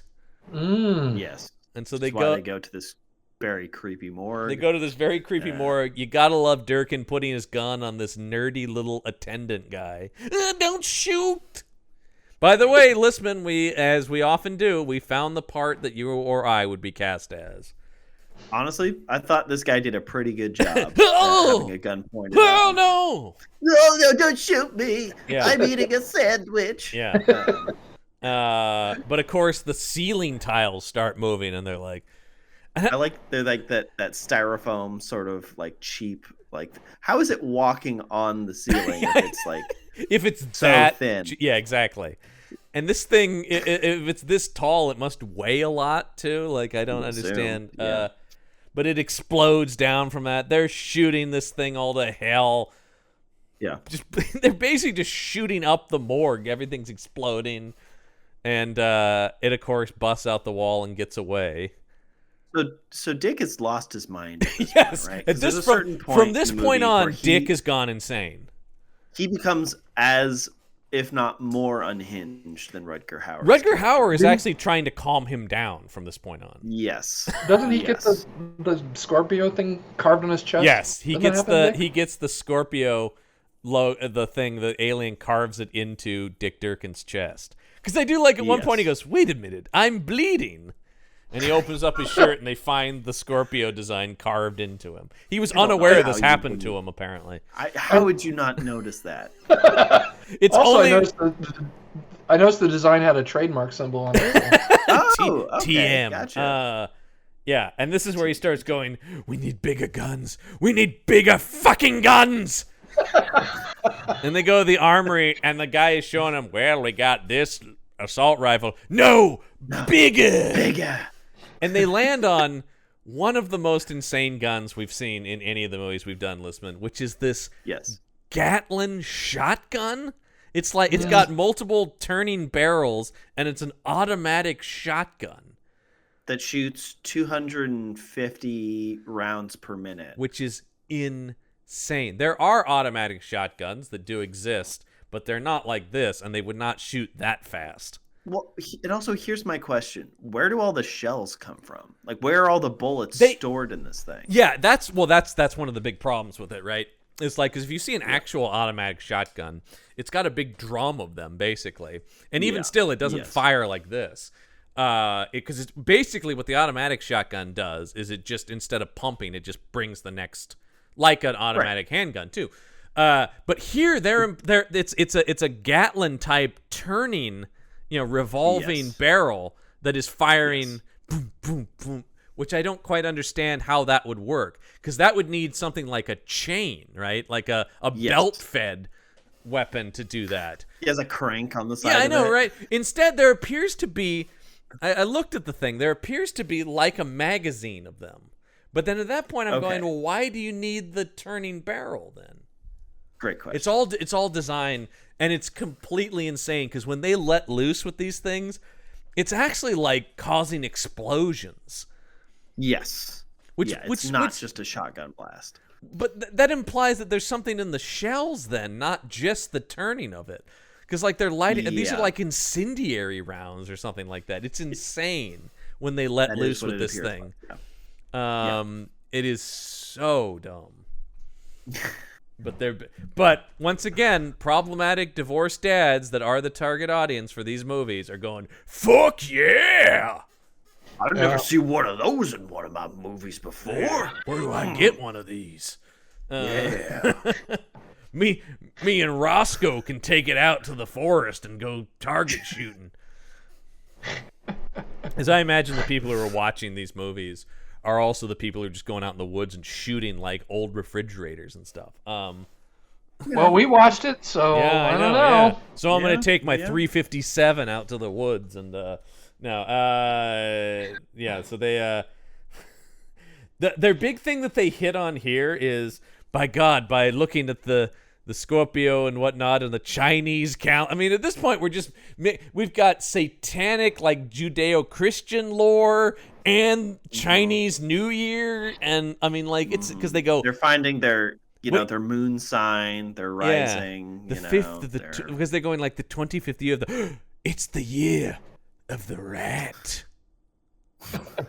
Well, also in the beginning, it was 40 days of rain flooded London. 40 days. Yeah. Mm-hmm.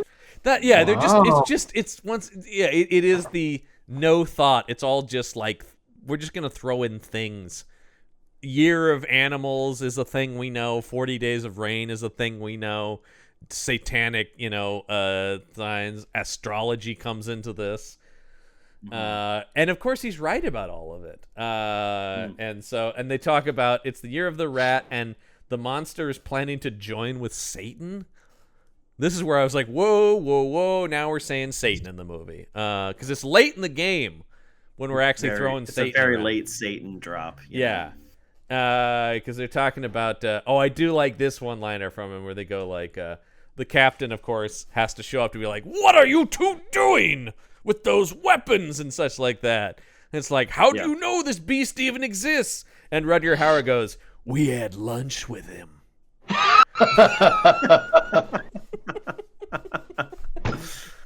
I like that works too. The police captain's like not happy about it, but he does let them go all right, fine. Take those automatic shotguns. Insane next level military weapons out into my city. Had lunch with him, huh? Was it takeout or dine-in? It was definitely takeout because they took out the heart. Well, and this is also where the guys where Durkin's talking about, because he's not just taking the hearts of his victims, he's taking their souls. So now they're implying that souls exist. Interesting. It's I don't know what Durkin is reading that is piecing together this hodgepodge of mythology that ends up being totally right. Yeah. It's exactly what's happening.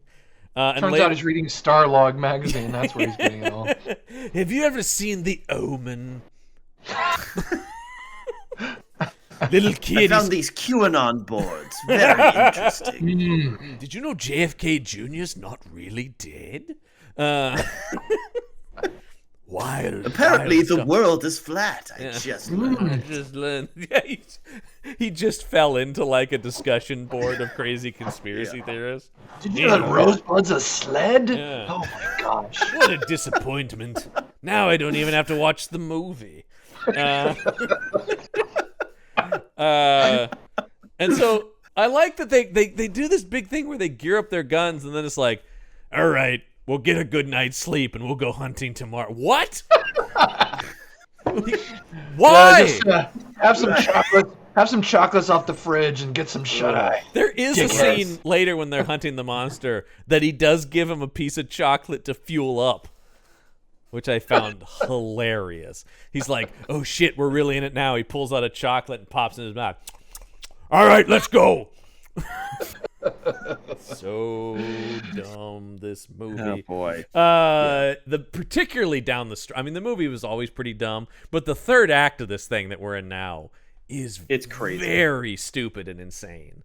Because when he comes home, when he comes home, he goes, better see what's in the old fridge here. Oh God, it's another heart.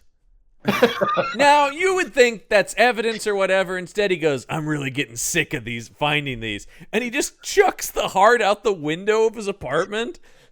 And the plate that it was on, too. Yes, and I do love it. He was on a plate, which once again implies what? He brought this heart, the monster, and he goes, oh, it doesn't look very good just on its own. Let me grab one of his plates here. Here we go. Place that on there. Do we have any garnish? Can I put a little sprig on here as well? Well, presentation is important. Gordon Ramsay Tastes like chicken. Yeah.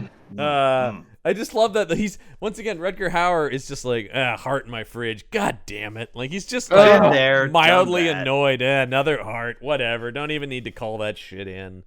None of the other cops will show up for the rest of the movie. By the way, forget the captain, Postlewaite. They play into the plot in no way. Because saving the people who are being killed does not matter in this film. That's never a motivating factor for any of the characters. But the person who was upset about finding this heart is Kim Cattrall, who's in the bath with her clothes on, aggressively scrubbing her hands because she touched the heart. Right. She's having her Lady Macbeth moment. Well, the monster did leave a note saying, do not eat, mine. Yeah. It's like it did put its name on monster. There. Yeah. I do love the idea of it signing things, the monster. Saving for later. Yeah. Mine, do not eat the monster. God damn it, monster. Sorry. Yeah, and so we get this tender scene where he's, which hand did you touch it with? Is it this one? And he gently, and at this point I'm going, does this score sound like Knights in White Satin? It was, because then it becomes Knights in White Satin. I couldn't believe it. It actually played Knights in White Satin earlier in the movie when they were in a bar. It was just playing that song, but then the score turns into it, which is crazy. Yeah, that was the thing though, and I'm just going like, oh my God, this is like their love theme for these characters is Knights in White Satin.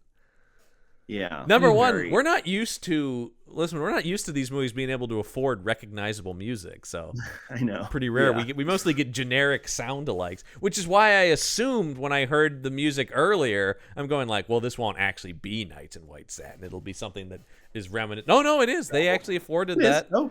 Knights in White Satin. They also used yakety sax, but that scene got cut. Unfortunately, yeah. But, that's when just Rutger Hauer and the alien are going in and out of doors in like a hallway after each other. I'm gonna get you, you monster. It made more sense than the actual climax of this film. But. They run into each other in the hall, And this is where they're just laying on the couch.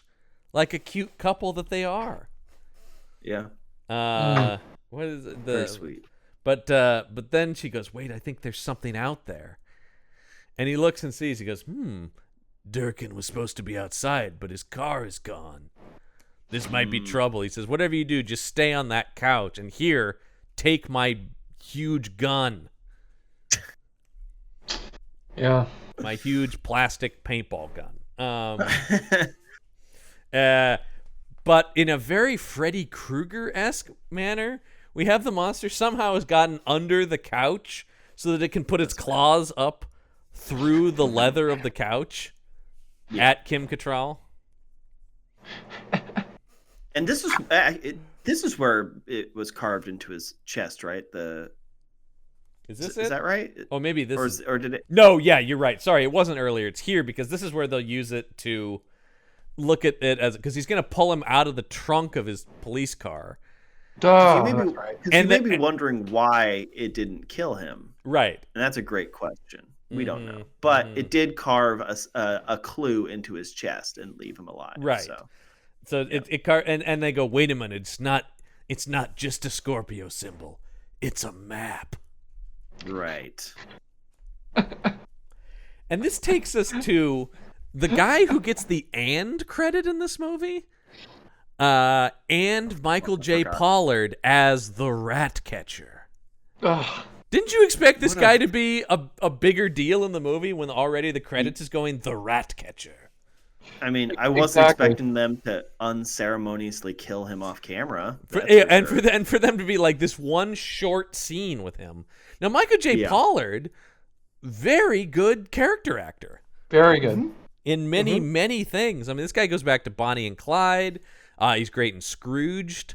A litany of stuff. This is the guy who goes back to one of the weirder episodes of the original Star Trek that he's in, which is an episode called Miri. If people are familiar enough with that, with the planet where all the adults died from a disease, and so there's only kids left, and they're living their own weird kid-run society. Very strange episode. But of course, they're all kids played by Michael J. Pollard and Kim Darby are the two main ones. You're going like, so they're like 20, but that's the thing. And so it's an interesting episode of Star Trek, I'll say. Sounds very Lord of the Flies. Michael Pollard's one of my favorites is in Roxanne. Yes. Character he plays in Roxanne. Wonderful in Roxanne. I mean, just one of those guys and I would just say a total waste of his time in this movie. He had nothing to do. Because they go to him and they're like, he's the guy who can get us into the sewers because he's the rat catcher. But you're going like, okay. They didn't... The thing about the rats in this world, like, it comes and goes from scene to scene depending on what they want to do. Like, the idea that the place is overrun by rats is kind of interesting, but, like, do something with that once again. They're all just sort of like... The whole world is made up of these ideas that are just never fleshed out. Well, because I was wondering if this would be important because they specifically mentioned the year of the rat, So it's like, oh, I see. So that has to be. It doesn't come into some sort of, but it doesn't. But they act like, oh, of course, the year of the rat. I don't know. Okay. I actually don't know what he's trying to do at the end of this movie.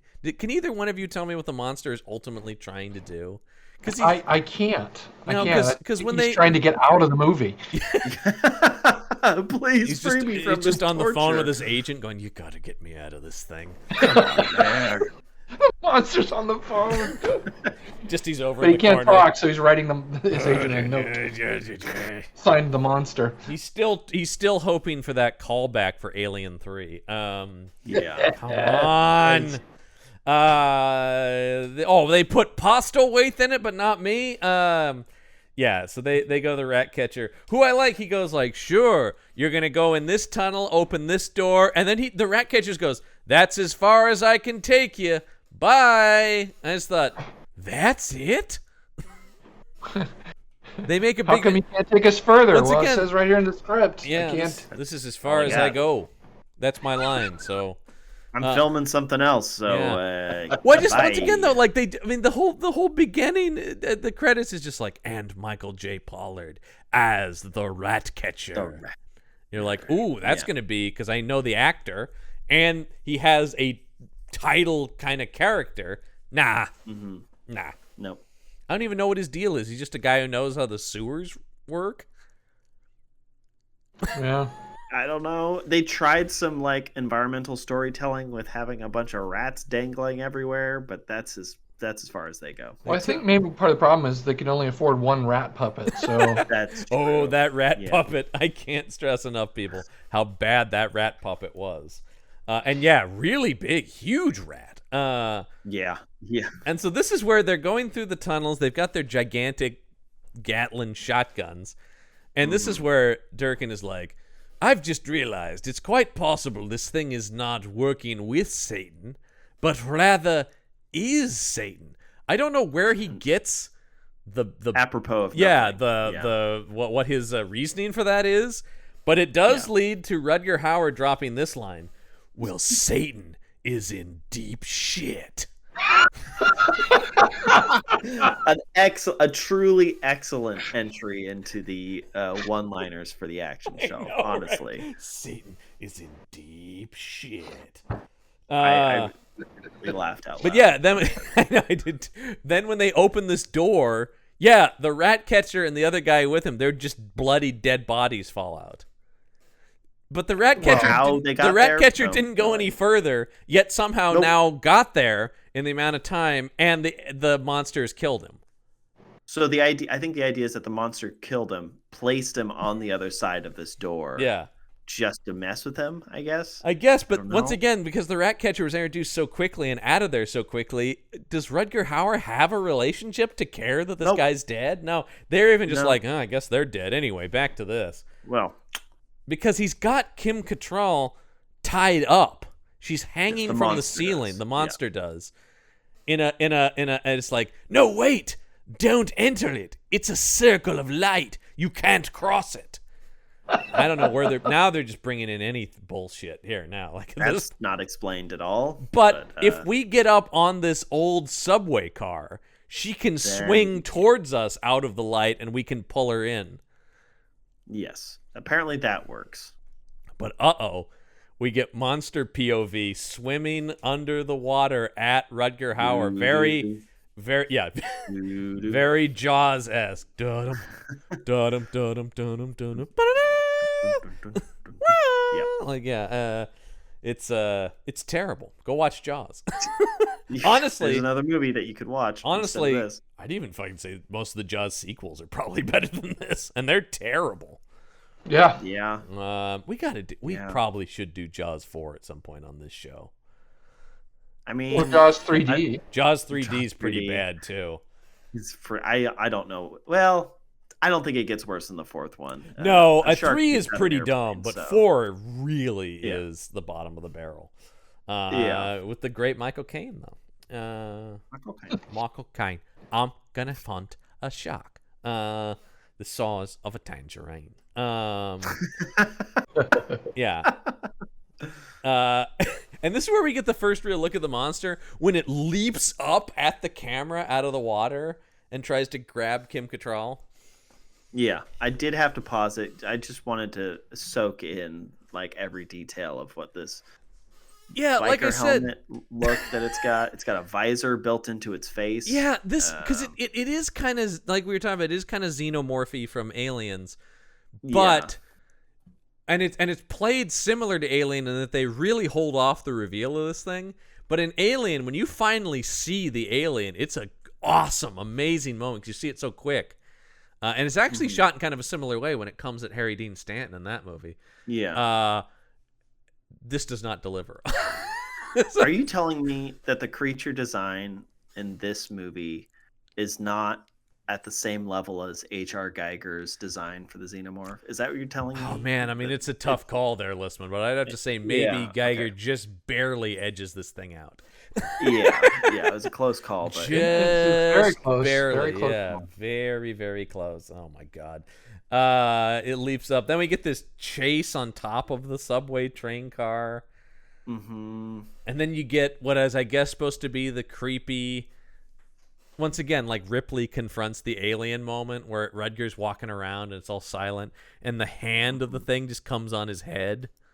Yeah. Ooh. I was shaking, you guys. I was so chilled to the bone by this. Whatever. Yeah. At this point in the movie, I'm just like, okay, we get it. I'm guessing this movie didn't have an official premiere with the cast showing up. Yeah, I wanted to see, guess. or did they do any kind of promotion? Like, did they do a press junket? Was Redger sitting in front of the poster somewhere talking to journalists? No, I couldn't find anything like that. This thing came and went like nobody's business. All right. Yeah. On it goes to the bargain shelf. So then Durkin shoots the monster and then drops. Oh yeah, they also have these super grenades. Yeah. The Megatron flash grenades. The Megatron flash grenade. Yes. I like how they throw it, and then a few seconds pass, and then they start counting. Yes. Well, also the lame thing of he throws it, and then Rudger dives out the window of this train, but then it blows up like 10 seconds after that. Wouldn't the cooler thing to be him diving out as it exploded? John, that would have required a much higher budget to put somebody in risk of being blown There's just something so funny about that's going to blow out the window and then on the ground and then turning around and then it blows up. Like, it just... Is it 6 or is it 5? Do we stop on 5 or is it 6? I don't remember. One, seems like it should have blown up by now. It seemed like it had like a 30-second fuse on it. Like, I'm going like, obviously the monster has escaped by now. Because 4 3/4. And then Rudger goes, wait a minute, I've got the idea to finish him. I'm going to grab this live wire, and as he says, I'm going to fry the bastard. But it takes so long for him to get the... Like, why does he think it would even be... What's the monster doing in the train? What's where I'm going? Number one, you had you had the extremely long fuse on the grenade. Then it takes forever for Rudger to get enough slack on this cable to get into the car. Obviously, the thing has escaped, right? Like, I don't even... Well, I like the callback to the fuse. It's very Roadrunner because they lit it down the street and they filmed the fuse burning, for 20 No, that didn't happen. But then that would have been better, actually. Then they dropped an anvil on the thing, too. Yeah, after that. That's something. Yeah. But we're about to get to the most amazing part. And I heard about this before I saw this movie. So they turn on the... By the way, this appears to do nothing once they light up the fuse, right? Or the wire. It doesn't do anything. Yeah. Because then they all climb out of the water. Right. And Rudger's like hanging on. He's like Gene Hackman in the Poseidon Adventure, hanging above the water on the thing as they light this up. And they're like, okay, I think that's enough. We probably killed it. No, it's totally fine. And it grabs Rudger. It grabs him. And this is where you get the close-up of the dripping teeth, right? That's like, oh, come on. We're full on ripping off Alien at this point. 100%, yeah. But apparently somewhere during that fight or whatever, his chest cavity is opened up, the monster. Somehow. Yeah, because Rudger's going to reach in and, isn't it so appropriate, tears out the still beating heart of the monster. I love then he Mortal puts Kombat. it on ice in a steel case and ships it to the police station. Yeah. Done and done. No, and so, then as the monster's body falls back without a heart, Durkin and Kim Cattrall just unload on the body of the thing and blow it to pieces with those Gatling shotguns. The heart's still beating in Rudger's hand, and he pulls out his handgun, cocks it, and puts it point blank on this. As soon as he did that, I'm like, how many fingers do you think he would have actually shot off? Because we've established the incredibly high caliber of this gun. Yeah. And says, boy, what a missed opportunity for a one-liner here, Listman.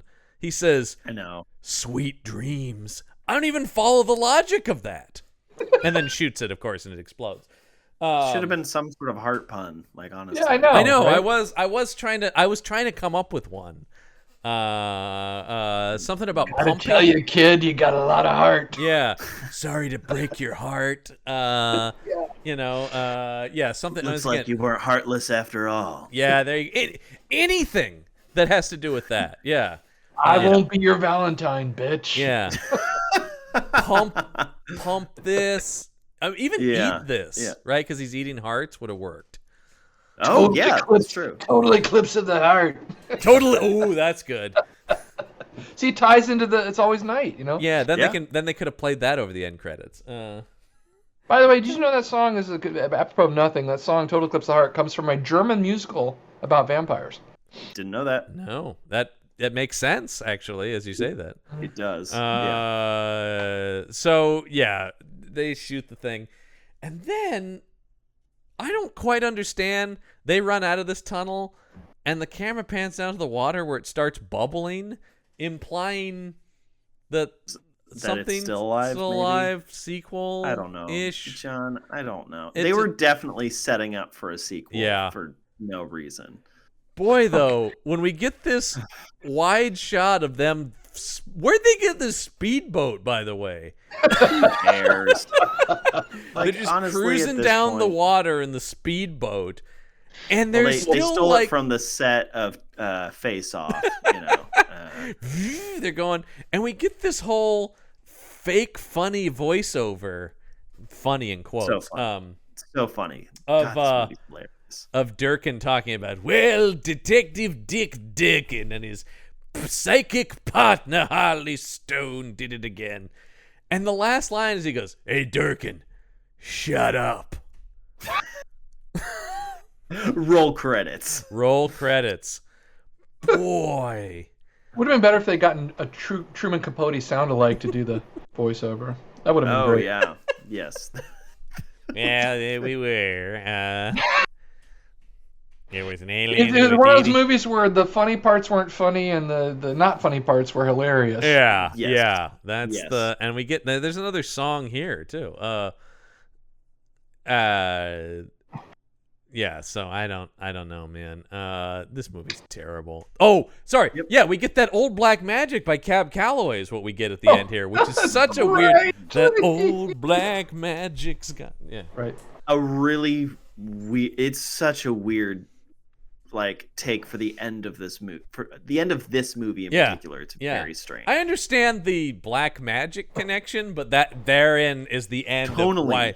Oh, it's a mess. Speaking, It's a song you'd play at the end of a romantic comedy or something. It's not the tone of this. Yeah, all this, and we're joking around. I'm going like, wait, was this the tone of the movie? I don't remember this being. We're like goofing and stuff now. Yeah, it would have made more sense if they got Barracuda from the band Heart. There you go. Ooh, Barracuda. Maybe they wanted too much for the rights. I don't know. Well, they already spent most of their music budget on Nights in White Satin. Let's be honest. So, that's true. Music budget, film budget. Yeah, most of that $7 million went to just clearing the Moody Blues song.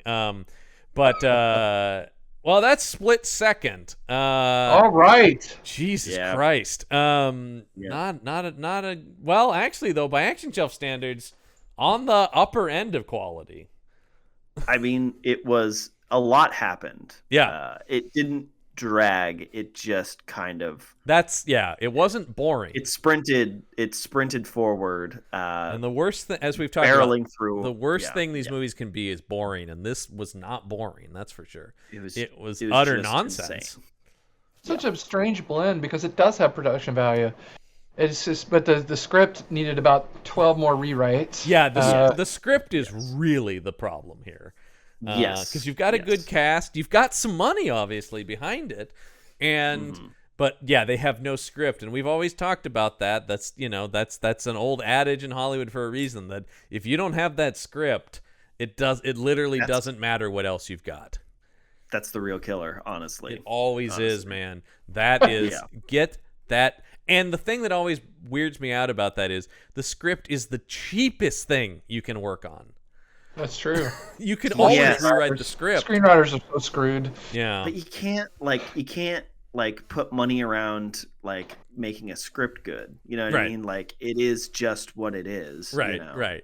Well, and this is a situation where they clearly took a script and made it increasingly worse with each draft. I don't know how much writer Gary Scott Thompson, how much is left of his original script, which was just about a satanic serial killer. Yeah.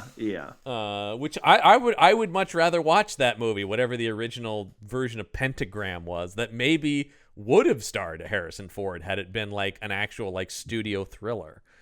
that I'm sure would have been better. Anyway, is there a kill of the movie here, Listman? There aren't really like any exciting. I mean, there's all the heart ripping happens off screen. Yeah. I mean, there's Rudger tearing out the alien's killing. I guess it would be tearing out the heart. Yeah. Of the monster, I guess, and that's kind of all that's up. Although, was that a kill? I don't know. Yeah, I love the like. Maybe it's still, but you're going like that doesn't make any sense. He blew up the heart. They blew up the body. Like what's left? There's another one. I think the kill of the movie was the studio going out of business.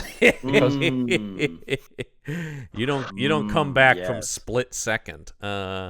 This did have some canon-y vibes to it, Listman, I think. It's not a canon film, but it did feel a little canon-esque to me.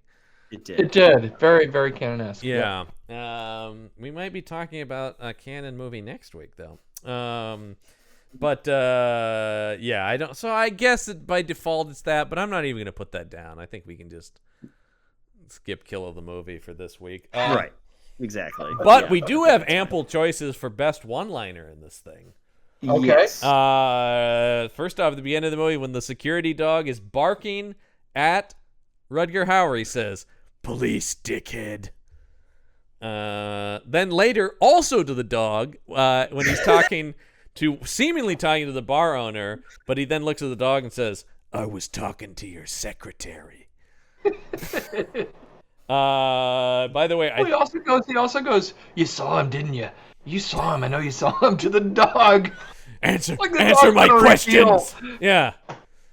You better start talking, dog. He's right over there, Rutger.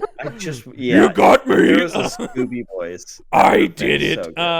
He confessed. The dog. I wanted a scene in the interrogation room with the hot light and stuff, and the dog gets pretty hot under these lights, doesn't it, dog? This is a rare example, where every single one-liner is said by Rutger Hauer. Yes. That's usually we get like a bad guy. We don't have a bad guy, but so when they're in the men's room and he says, "Zip up, dick." I think that's it. That's the one. When they said, "How do you know this thing is a monster?" Rutger Hauer says, "We just had lunch with him." I think the other potential nominee is this one, which is when Durkin suggests that it is Satan. Rutger Hauer says, "Satan is in deep shit." And then, of course, before shooting the heart, the very lame "Sweet dreams." So what do we think? I think it's between "Zip Up, Dick" and "Satan is in deep shit." I agree, yeah, because that's Satan is in deep shit is what I was going to pitch as the one-liner. The winner, film. yeah. But I do like Zip Up Dick, even if it was completely unnecessary and they made a scene just so he could make that joke. Yeah, there's no reason they should be peeing next to each other, and only so he can say that. I love the idea. Yeah. I don't know. Yeah, maybe it deserves to go to that, Listman, because they actually built an entire scene for a one-liner. Like, that's going so far out of their way to include this like B- one-liner, really. But Satan's in deep shit feels more like a one, like an action shelf one-liner. Yeah. But I think that Zip Up Dick is a little bit funnier. Yeah. Just in concept. I agree. So I think we're gonna have to give it to Zip Up Dick. Yeah. I agree. Makes sense. Fair enough. All right. Well, as you guys know, it is always my mission on this show to find the strangest IMDb reviews for this movie. And boy, they did not disappoint again here on this one. Here we have this comes to us from, of course, always going to listen to this guy, IMDb user Spanky Boz. And the review is titled "Split Second: All It Takes to Like This Film." This is one of those films you see on ITV at 2:20 a.m. Thursday morning, obviously in England because he's mentioned ITV. It's consigned to forever be overlooked, stepped on, and pushed away. But it's also a B-movie of extraordinary magnitude. A mix of horror, action, breasts, Kim Cattrall's, not Rutger Hauer's, and witty one-liners. It never seeks to be better than it is, and in doing so is all the better for it. With a name like Dick Durkin in the credits, you know you're in for a treat. True, the ending crumbles somewhat, kind of like Monty Python on the Holy Grail, I thought. But the rest of the film is low-budget gold. The use of London is great. Is it? And the supporting characters such as Cottrell and Pete Postlewaite lend some gravitas to the movie also. It's a fun way to spend a few hours if you don't have the company of a good woman. Any film where a police officer can call a guard dog a dickhead has to be worth its weight in platinum. Remember, if you're going to watch it, be sure to get some bigger fucking guns. That was the screenwriter. Yeah, seriously. A fun way to spend a few hours if you don't have the company of a good woman was what ultimately decided on this one over any of the other reviews to me. There's so many good parts to this review.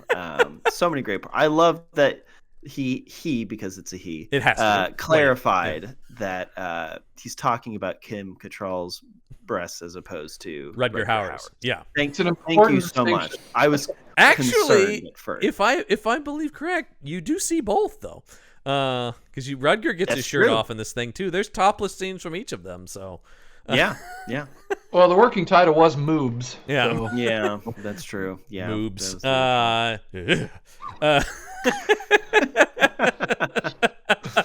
Oh man.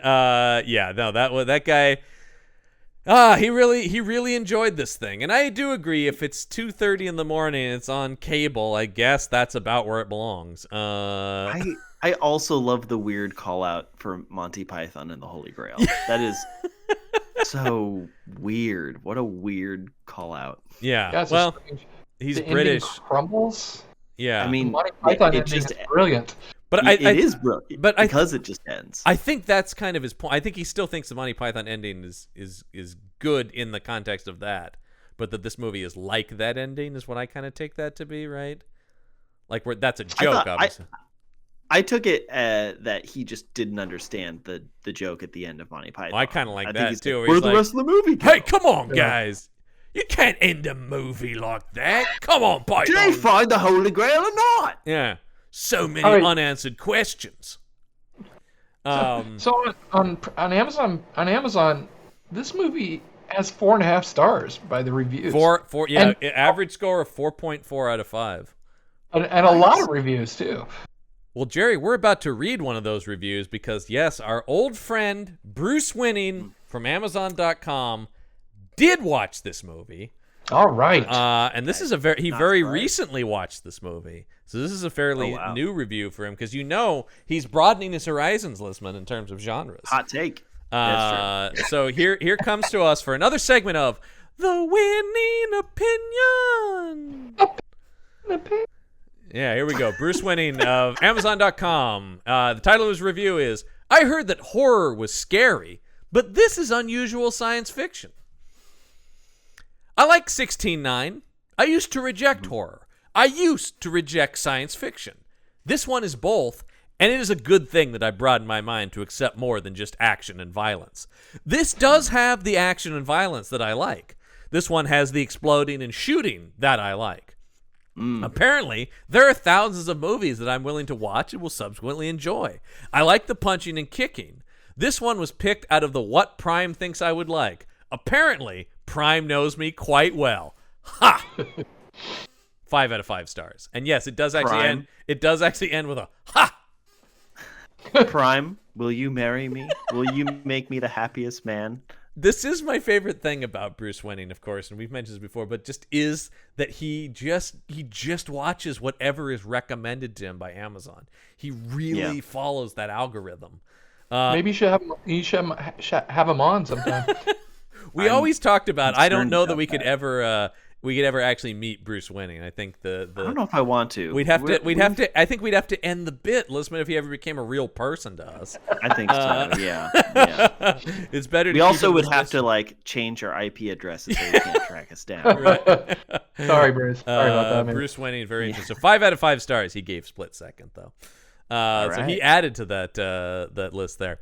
Well, we didn't think this was that great, so we are going to now use our handy dandy patented action movie title generator to try to come up with a better vehicle for Rutger Hauer. Here we go. So here it is. I'm gonna hit the randomizer now, and we're gonna get. All right, the movie is called Battle of Overkill. Battle of Overkill. It feels like we've done Battle of Overkill, but it's impossible to say. You know. Well, I mean, I will say we do this every week, and there are only so many words in the generator. That's true. That is true. Yeah. Battle of Overkill. Well, to me, when you say the Battle of something, that's usually the location of it. So I say this movie takes place in the futuristic Overkill City. Yes. Yeah. So it's a gang war movie. Yes. Yeah. Rutger Hauer. Well, Rutger Hauer it's kind of a RoboCop situation where the police force is greatly reduced in the city, so the gangs rule. But Rutger Hauer leads a rogue band of cops still trying to enforce the law. Yeah. So it's like because this still seems like a very science fiction kind of premise a little bit. But less, no monsters and stuff, but more dystopian sci-fi. Kind of like The Warriors is what I'm sort of picturing. Just thinking that. Yeah. A little bit like The Warriors. So Rutger Hauer and his band of renegade cops, who, by the way, all wear they all wear trench coats that are spray painted to look like police uniforms. Yeah. Love it. Are taking on the vicious gangs of Overkill City, which are all, of course, Mad Maxy punks, right? With crazy colored spiked hair and bats with nails in them and stuff. Who should we cast in some of these gang leaders? Like the gang, some known. Let's see. You know what? I mentioned him in the show. Let's get a Vinnie Jones in here as somebody. Let's do it. Oh yeah, come on. You really think you got a chance, copper? Maybe Harvey Feinstein. That might be good. Oh yeah. Yeah. That's the one. I'm gonna get you. Don't you listen? The cops don't have jurisdiction no more. So we're in a city where there's like it's been kind of like the Warriors. Crime. Yeah, it's been divvied up, right? So into different sections of the city belong to different gangs. Harvey Fierstein is leading some sort of if this is a futuristic New York kind of city, he's leading whatever the Broadway gang is of musical theater people. Yes. So he's leading the gang dressed as Edna Turnblad from Hairspray, basically. He's in drag 100% as the leader like of this everybody group. Everybody in this gang is fully costumed. Yeah, there are people dressed like Cats from Cats and stuff like that. Like they're all in Vegas. There's a guy with a Phantom of the Opera mask, and it's all just sort of plays on. Now I just want a movie just about this gang. This sounds very good. Well, it's take the baseball Furies from Warriors and just make it the Broadway Furies, and you've got what this is. There you go. So you've got Vinnie Jones leading the British guys. Harvey Fierstein is doing the musical theater gang. Listen, we could bring in one of our Chinese actors that we love to lead the triads. Let's say maybe like a Tony Jaa or a Donnie Yen. I'd love to see that. Yeah. So you've got that gang, and then they're all battling Rutger Hauer and his police force. His renegade. I do have a tagline. I think. Oh, please do. The only way to end a gang war is to join it. Very Excellent. Nice. Very 5 nice. stars. I love it. Yeah, so coming to a red box near you, Battle of Overkill. I love it. I want to see this movie. Especially the Harvey Fierstein stuff. That sounds amazing. That gang sounds great. I want a movie just about them. And of course, their main enforcers are the gang from West Side Story. Dun, dun, dun. They're two founding members, Rogers and Hammerstein. Perfect. Yeah. Jerry, we thank you so much for coming on. As always, a pleasure to have you. Thank you for having me. It was a blast. Yeah. And I loved hating this movie. I really did enjoy hating this movie. Yes, this one was quite a watch. I think overall I could recommend this movie. You know, if you want to watch something. Well, this is bad, one of those. but Yeah, this is one of those like Sci-Fi Channel kind of movies, or like if you're gonna have people over and riff on a bad movie, I think this is a great one. I do recommend being inebriated, however. I do. Yes. Yeah, it is that kind of movie. Safely. Don't drive and drink and watch this movie all at the same time. No.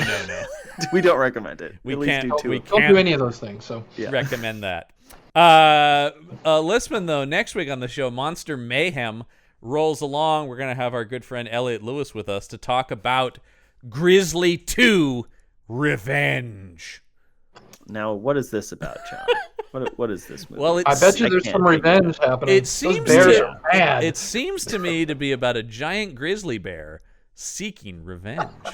Whoa. Sounds good. Yes, we're gonna do. And as always, Listman, I will ask. Would you like to hear the tagline for Grizzly 2 Revenge? Yeah, lay it on me.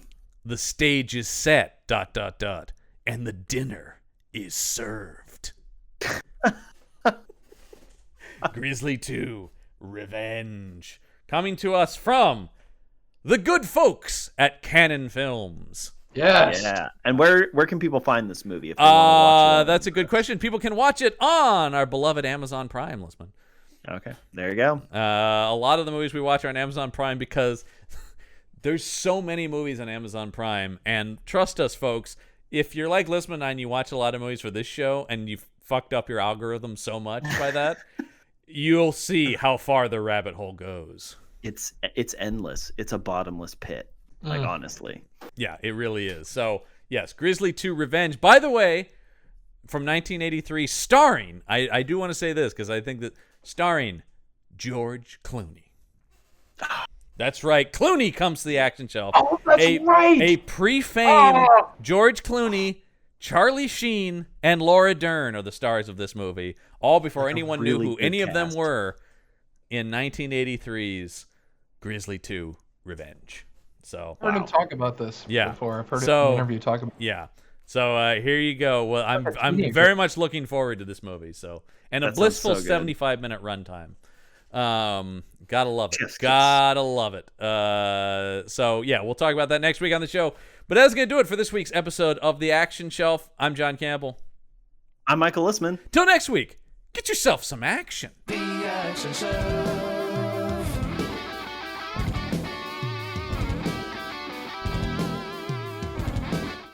The Action Shelf is part of the Panel Up Podcast Network. Remember to follow us on social media.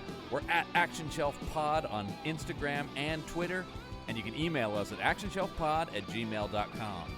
Of course, you can also support the entire network by heading over to patreon.com/panelup to get cool, exclusive bonus content. The Action Shelf.